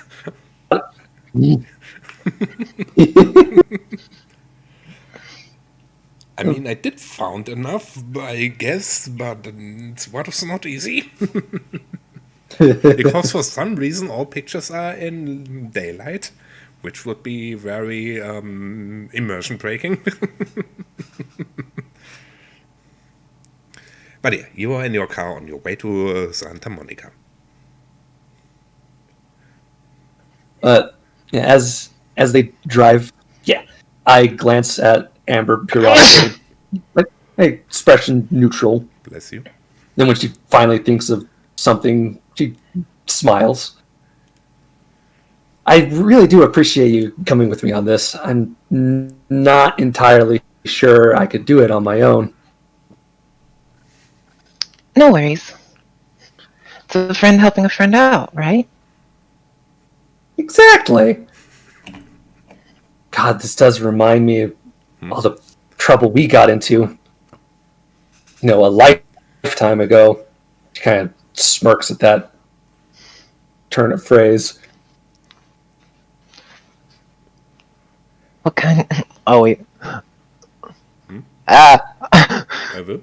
I had a Did I put you on the spot? little bit, yeah. I had a thought, and then it just like left like that. Sorry. Oh no, you're fine.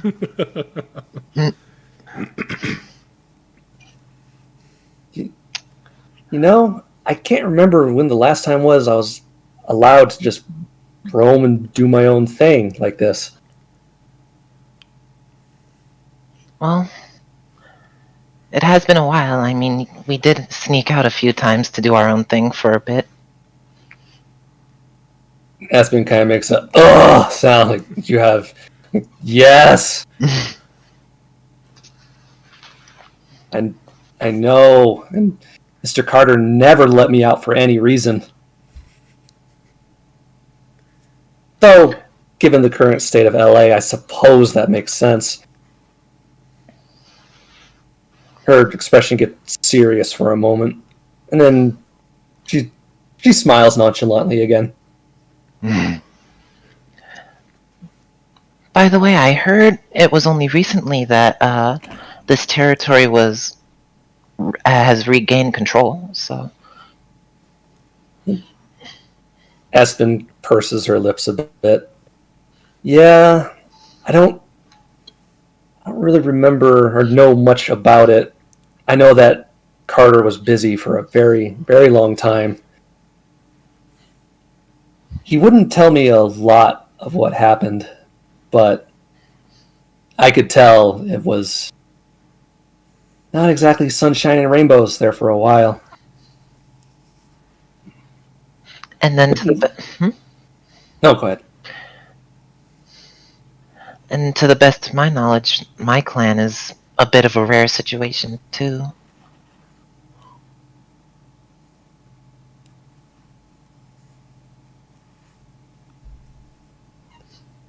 Still can't get over those. I assume you mean here ears? Yeah. Yep. Like, I've only seen, this side from the Ventrue's point of view. And it'll be enlightening, seeing what it's like from other clans.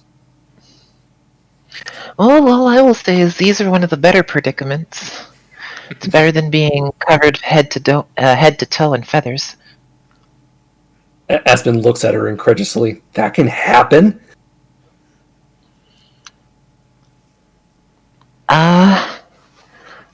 It does if I lose control, so... Wait. Does if you lose control? Am I going to have to start picking up feathers around the apartment?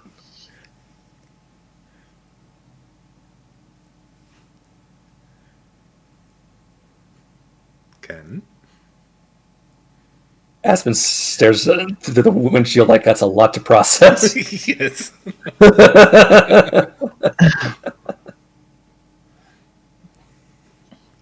I thought I had it weird.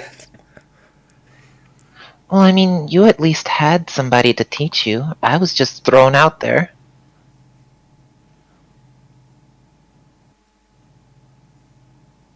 Aspen keeps quiet about that. Gangrel embrace traditions are fun.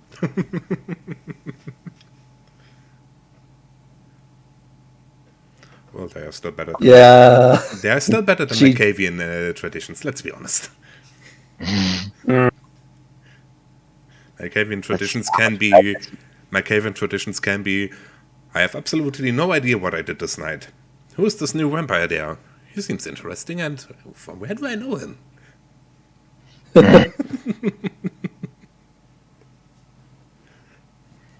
I mean, I have been exposed to a bit, but yeah.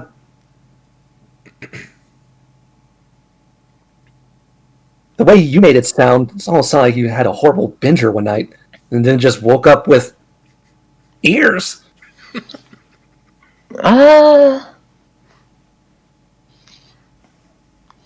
Oh, that's more or less the gist of what happened at least last time. Aspen gives her a look like, last time? And she returns to watching the road. Yep. You don't want to know what happened the first time. I thought I had a weird... I mean... All I would say is I wasn't able to discreetly go any place for a while. It's kind of hard to when you have bird legs. Bird legs. Like, full-on talons, scaly skin, bird legs. Yep.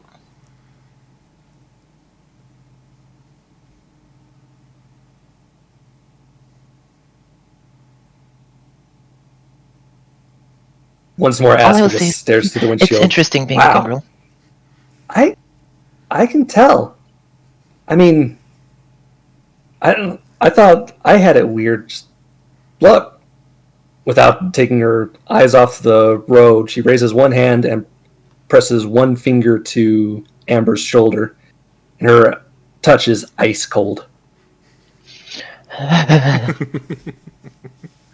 This could be the way that you really feel it through the gloves you wear. Yeah. And Aspen removes her finger. You remember that ficus plant I had when we were in college? Yeah, it's not alive anymore. I went to prune a leaf and, well, yeah. So there's been some changes. Well, it seems like we all have had some, or we both have had some pretty crazy changes. If only I didn't have to wear these darn glasses anymore. He pushes them up on her brow. Oh, well. What happened? What caused you to start wearing glasses? Too many nights in front of too many computers, I suppose, she says, cocking her head to one side. There's a lot to learn, and these days it's easier to put it all on a hard disk or a floppy disk, whatever the case may be. Fair. But, yeah, Dad always did push for the academics, so lots of sleepless nights, you know. Kind of ironic that's what's happening now. For a different reason, I suppose. Oh, yeah.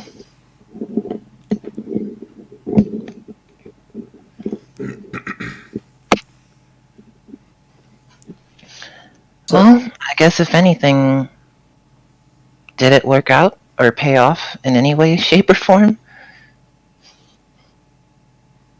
Aspen's expression stays carefully neutral. We'll see.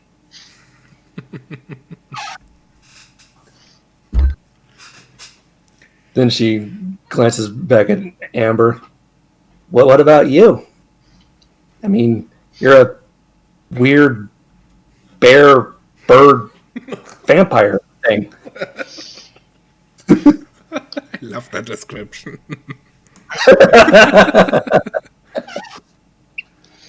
I mean, on the upside, you don't have to pay for goose feather pillows anymore, but... Sorry, that was in really bad taste, I know. You're fine. All I will say is I didn't choose to become the creatures that I could be. I didn't choose the Gangrel life. The Gangrel life chose me. Pretty much. Sorry, that was out of character. You're good. You're good. Yeah.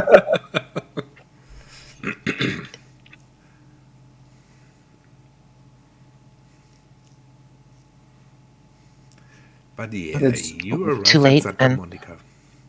Okay. Oh, there we go. But you can still All finish right, your so- talk. I mean, you're still in the car. Fair enough. Yeah. Santa Monica. I guess I was scoping out for a new home too late, and Oh God. Santa Ooh, Monica boy. Pier. I'm not gonna lie, that caught me way off guard. Why is it so pixelated? What the fuck?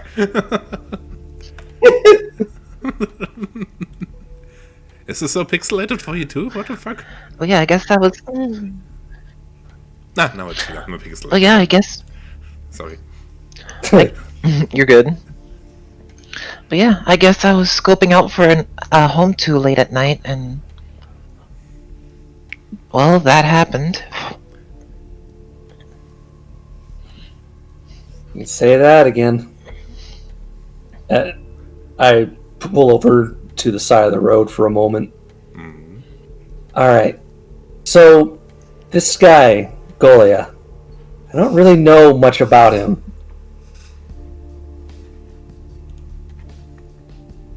But I'm hoping with your help this will be no problem at all. I mean, in a perfect world, you'll just hand over what we want. But I glance, I give Amber a sidelong glance. What are the odds you think that's going to happen? Probably slim. Yeah, I thought so. Aspen opens up the center console in the car and pulls out her Glock 18 and stuffs it into her waistband and tucks it under her shirt. That's what this is for. When did you get that? Oh, you know. Probably shortly before I met Mr. Carter. LA is not exactly a safe city anymore. Less so now, I guess. But, anyway. Then let's get on with it. I turn off the car and open the door and step out. Yes. And I follow suit. And you see Santa Monica. I would say any thing, you know how it is, the something of something, but I don't know much about Santa Monica. So, yeah, Santa Monica. That's where you are now. That's a lot of Santa Monica. Exactly. Sorry. Yeah, you see the coffee house already in front of you.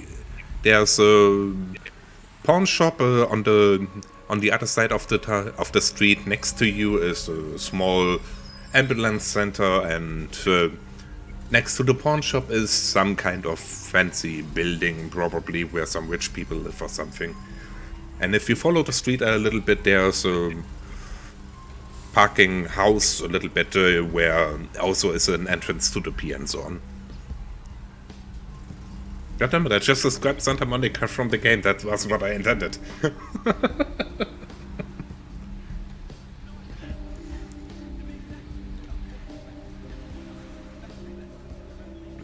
You guys still hear me? Yes, I can hear you. Yeah, good. But yeah, what you doing? Oh, he's asking if you could describe Golio really quick. Like, what clan did Mr. Carter say he was again? Toreador. He was Toreador. Toreador. Yep. Oh. An artsy one. At least that's the stereotype.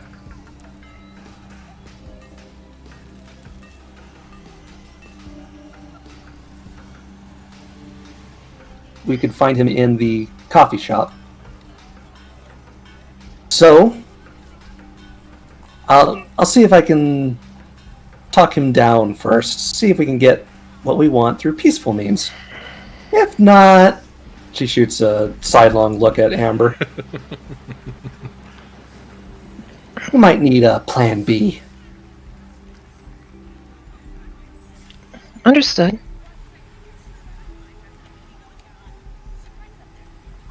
Excellent.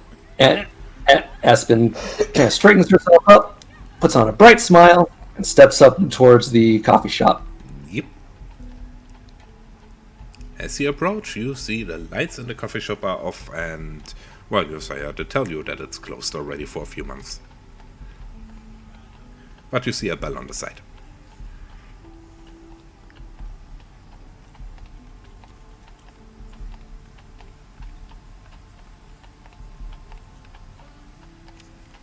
Playful look. Not at This all. isn't ominous at all, is it?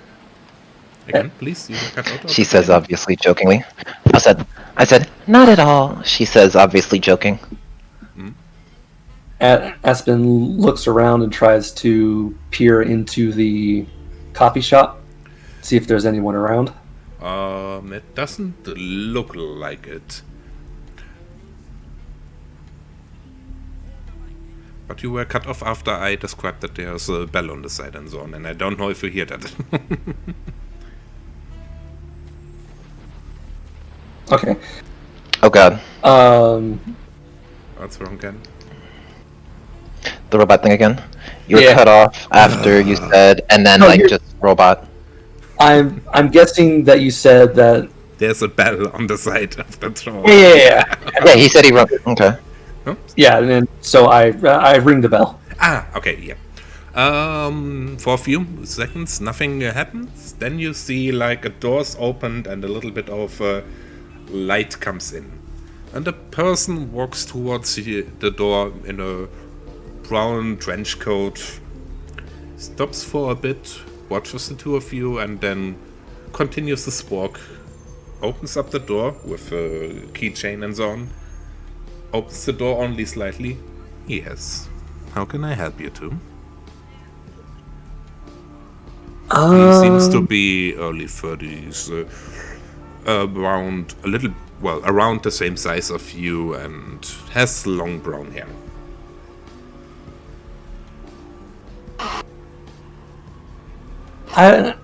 I was told I could find Golia here. And if you would run in said Golia, why, what would you do? One more time. What was that? And if you would run into said Golia, what would you do?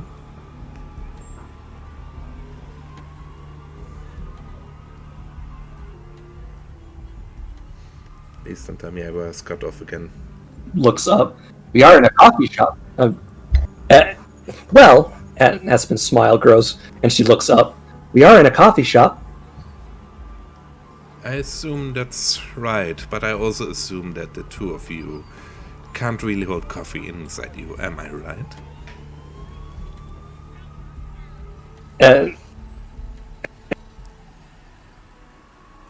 You were cut off. Or I was cut off. I didn't hear your answer. I look. Yeah, Okay. yeah, no, I look back at the guy. All right. So I look back at the guy and put on a kind of sheepish grin. You can see right through me, can't you? I guess so. He sighs a little, opens the door. I assume I should not forget my manners. Please come in and we talk in the back room.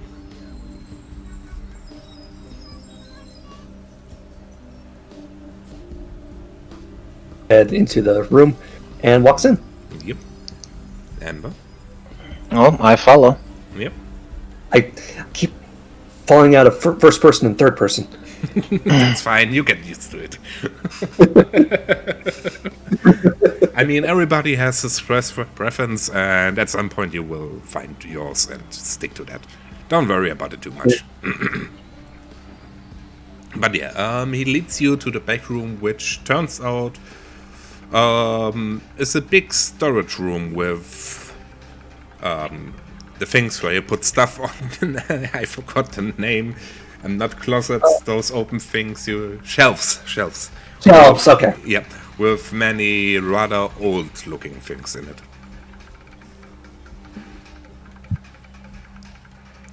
Quite the collection in here. My goodness. He nods a little. I should also warn you that I know exactly what you are. And I know how to defend myself. So, what do you want from me? Aspen pauses, gives an innocent little blink of the eye, and puts her hands up. I didn't come here looking for a fight, I promise you. However, I am here looking for something. Mm-hmm. Then maybe it would be a wise decision to introduce yourself first, don't you think? See, oh, right. That sheepish smile comes back. Where are my manners? I'm so sorry. My name is Aspen Reed. This here is my associate, Amber. Amber, come say hi. Amber Anderson. Well, no, I've realized halfway through, like, I probably shouldn't speak for him or for her. Not only because of that. And then I made it really bad. Yeah, continue. I understand. It's all good. But yeah, Amber steps forward. Yeah. Amber Anderson. A pleasure to meet you. He nods both a little, and I for myself Angolia, Ankiller of Clan Toreador. And now we know who each other is. You said you want something. Yes, see, I'm looking for a box. Oh, I have many boxes here. It depends what is inside of those boxes. You see, I'm somewhat of an historian myself, and the things you see here have historic value. This also means the boxes I have and what is inside of them. So I don't give my boxes just to some random Neonates, I assume, who come into my shop. Amber leans.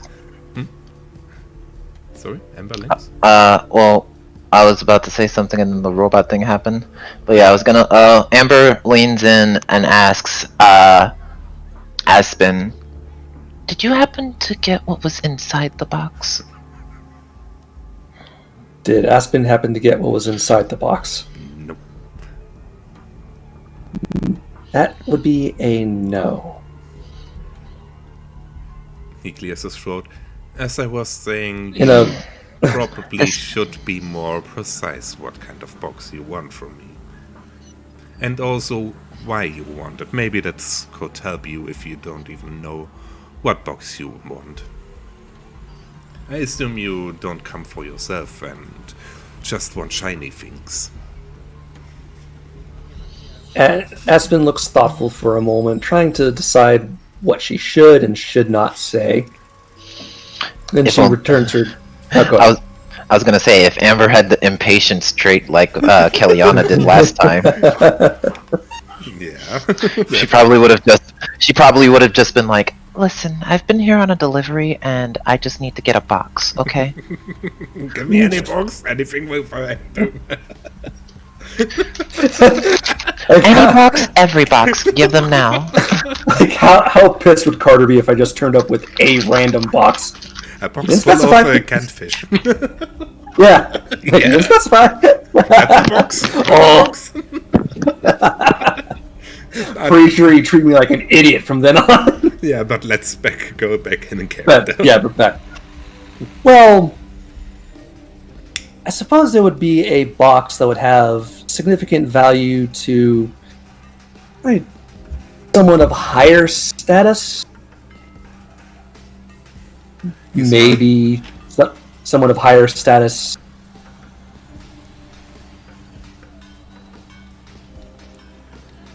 He smiles a little bit. In my circle, if you know what I mean?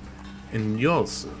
Well, I had got some inquiries about one item I carry here. It's a rather interesting find, and normally I would not go and give it just randomly. The problem is, if it is the box I think you mean, and maybe you want to talk to the one who gave you the instructions to carry the box, I have a phone here if you need to, then the situation could be a little, let's say, complicated. Aspen frowns a bit. Well, we don't want that.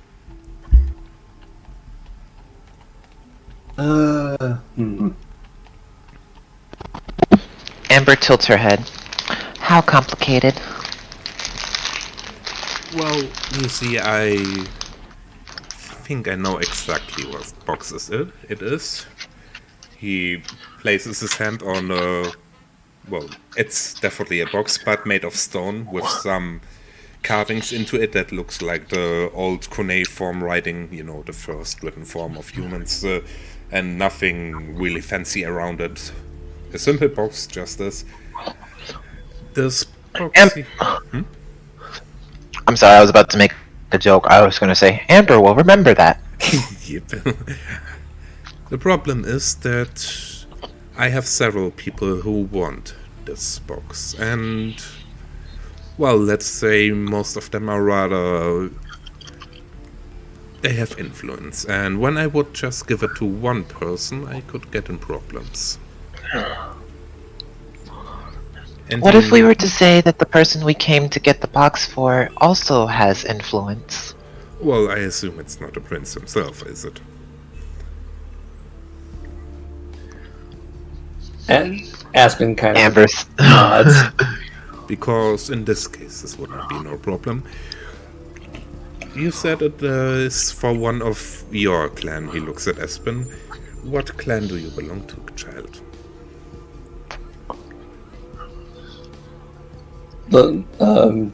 Aspen looks down at her higher, not really name brand clothes, but definitely not something that you would buy in a regular old department store. And then glances back up at Golia. I mean, you can probably tell just by looking at me, given the city and all. Well, from your attire, I would assume it could be any clan besides of the one of your friend here and the Nosferatu. And even with the Nosferatu, I couldn't be precisely sure. Ow. Basically, he says your status means shit. He continues, what I want to say is there are many kindred who dress themselves fine. That's fair. Well, let's just say there are interested parties in Clan Ventrue. I see. Who may or may not really want that box.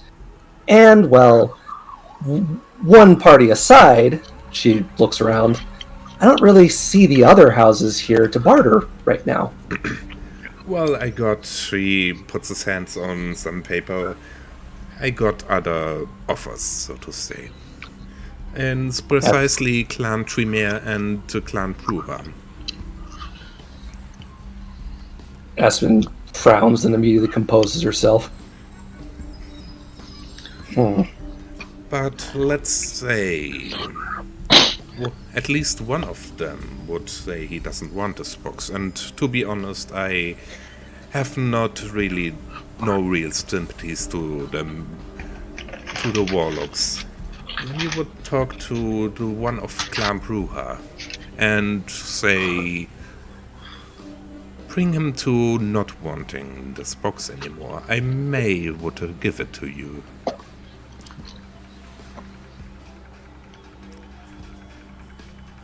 Aspen considers that for a little bit. Then glances at Amber. Does this sound reasonable to you? I assume we aren't allowed to know what's in the box. Oh, of course you are. I mean, I think it could be really interesting for you. Do tell me, how much do you know about the origins of our clans?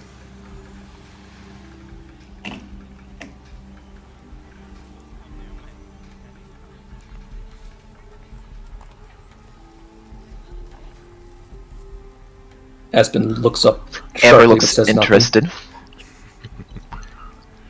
But you didn't say anything, if I hear it correctly? Yeah, she Yeah, doesn't say anything, but she looks interested. Yep. Aspen is very intrigued, but trying to keep composed. Yep. And thank you for the follow, Spectral Shadow. From your expression, I assume not that much. I'm afraid I only know what I've learned from my sire and a few other of my kind here and there. And I hear that especially your clan is known for the stories they tell. So I would have assumed that one of your clan maybe knows a little bit more than others, especially since your clan left the Camarilla some years ago and maybe is inclined to share some stories now more often or more openly than before.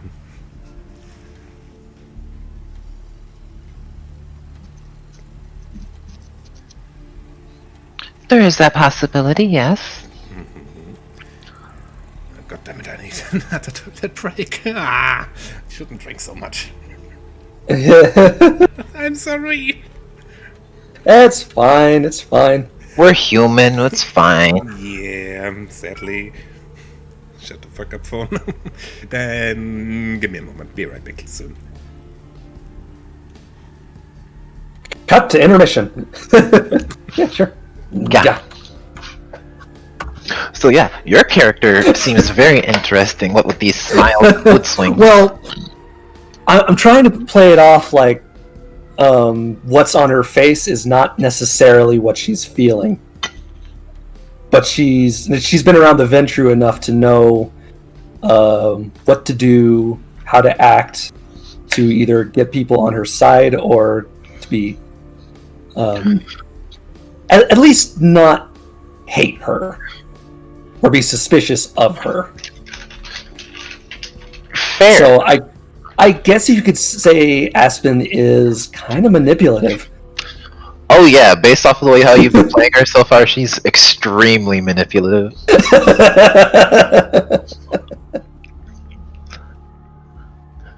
And then there's my character, who's basically going with the flow. And she just happened to get swept up with Hurricane Aspen this time. Well, the way I see Aspen's backstory, I don't know how much more we're going to get into it, but I figured I'd tell you, since your character has some dealings with my character, is that she had a very control freak father. Yeah. And basically an enabler mother that didn't. I'm back.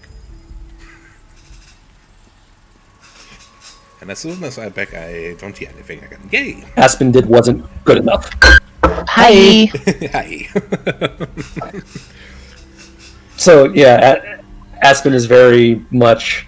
I'm out on my own. I can do what I want. I'm not going back to that lifestyle. I need to make a name for myself, but I don't know where to start. Yeah. So she's looking for any advantage she can. And wouldn't you know it, Amber just fell into her life.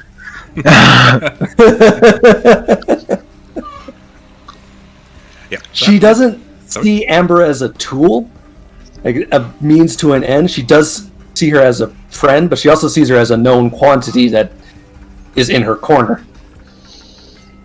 Which means she has a piece to play with. Not a tool, but a paw. Yeah, exactly. a very much liked and cherished pawn. Yeah. For now, at least. Would that make Amber a pawn, or would that make her a rook?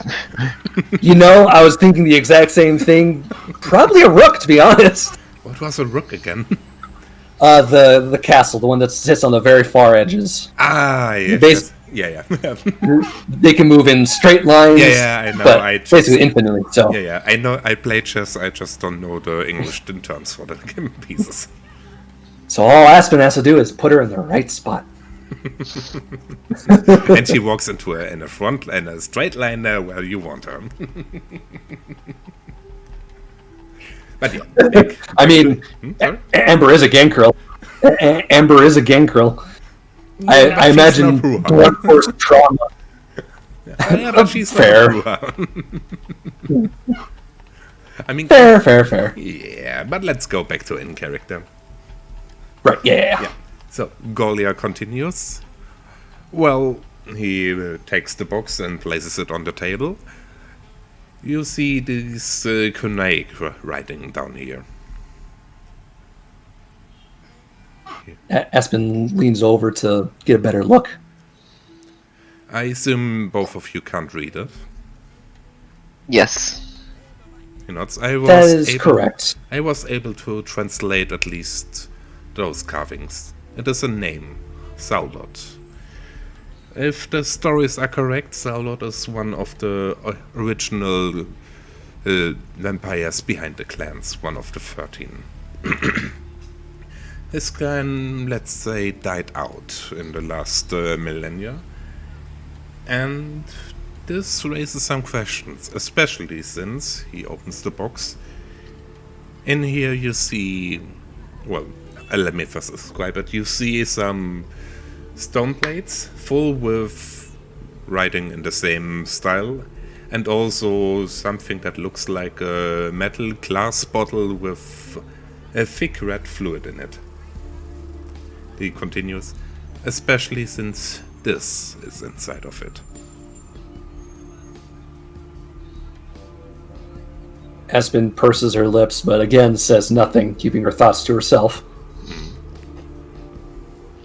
And Amber just keeps looking. She puts a hand to her chin, though, as she observes. Yeah, he looks at you. What are your theories when you see this?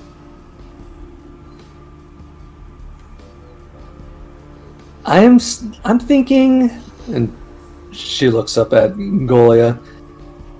This is very old. Yep, very old indeed. Aspen straightens up and smiles. Yeah, you have. Oh, sorry, you weren't finished.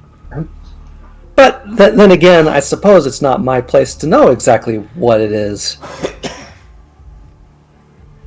Amber, do you say any theory? All I know is I was asked for it. No. What about he did ask if you your have theory, any Amber? theories, if you have anyone, or if you want to say anything at all. Well, they look like old tablets for sure. As for what's inscribed on them is still up for debate. It could be of our history, it could be of, who knows, maybe these Mayans I've heard about lately. Ooh. Oh, I promise you it has nothing to do with the Mayans. No. From what I could tell, it's stories about that Sabbat. And about this bottle here. He takes it carefully out and holds it in the light. It seems to contain blood, probably of the author of this, even if I heard some theories that it could be blood from Sabbat himself. So you see why I am a little bit careful who I give it to. I do now. He nods. And also you maybe have a theory why I don't want to give possibly very potent blood to the clan who is known for blood magic. That I could see why. On the other hand, I don't want to make the Ventrue my enemies, and I don't want to make the Bruja my enemies. But like I said, when you would talk with that brewer in question, and he would then tell me that he isn't interested in this anymore, I would probably have no problem with giving it to you, in exchange for a favor, of course.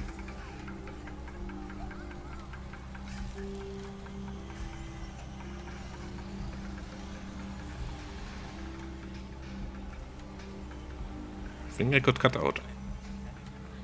I suppose we have no choice on that front. So, if we had a word with this Bruja, she kind of gives Golia a look like, what's his name? His name is Russell. Russell!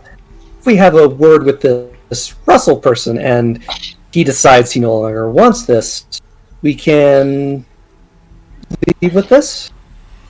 How do the humans say this time? Sounds like we have a deal. As far as I know, Russell is often in an hangout place of the local anarchs called The Last Round in downtown.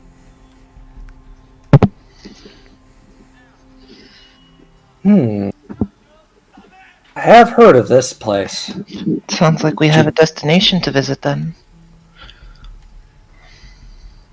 Aspen frowns for a moment, thinks, then straightens up and smiles again. Yep. It does indeed. Well then, Golia, it's been a pleasure. I think me and mine will have to excuse ourselves for the moment. Of course. I am waiting for your call. Certainly. Aspen smiles and backs out of the room. Yep. Ember too?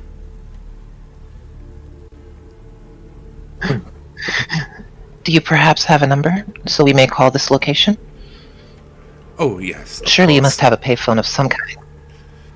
Of course. He gives you a card of the coffee shop you are in.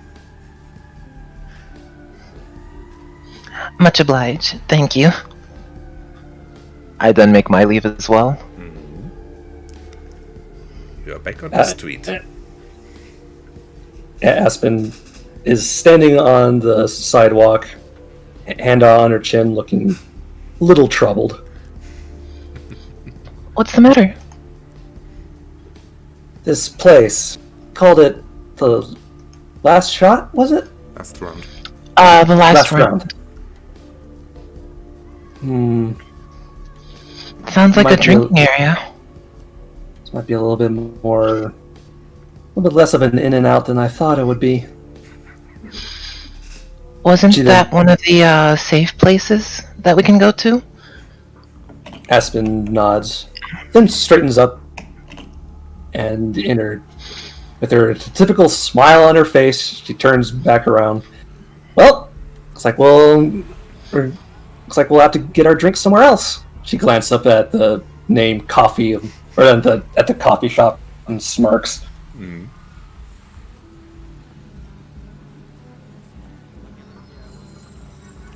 And I think with that, this is a good And then place makes her to- way off. And I think with that, this is a good play to end it for today. Especially since we are playing for 3 hours already.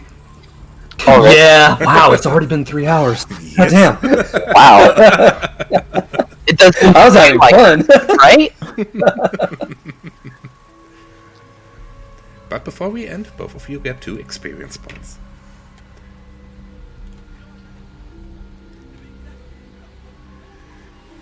And I think I'm cut off again because the PDF. Wait, what? Sorry, what was that? There you are. Yep, both of you get 2 okay. experience points. Yay! Ooh. Where's my thingy deal? 2 experience points. Where do we put them on this sheet? It should be on the first tab at the bottom right. Yep, Yep, experience. Yep. So just put in 2. yep. So, and what do you say to your first Okay. play There we session? go. I'm having fun. I had fun. I had a lot of fun. I'm not gonna lie. It's fun being a manipulative bitch. I got a lot. I can't lie.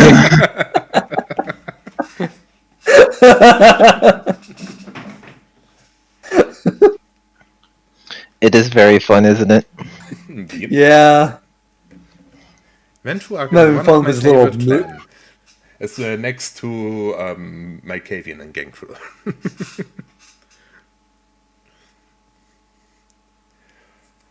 But yeah, with that, I think I Would have fun with that. What? I was just gonna say, I think the other clan I would have fun with would be those flesh crafters, whatever those guys are called. Simizi. Yeah, just be an absolute psychotic bitch. But no, I'm having fun with Aspen. I played one once, and my character was obsessed with being able to fly, and was trying to transform her arms so she can use them to fly and so on.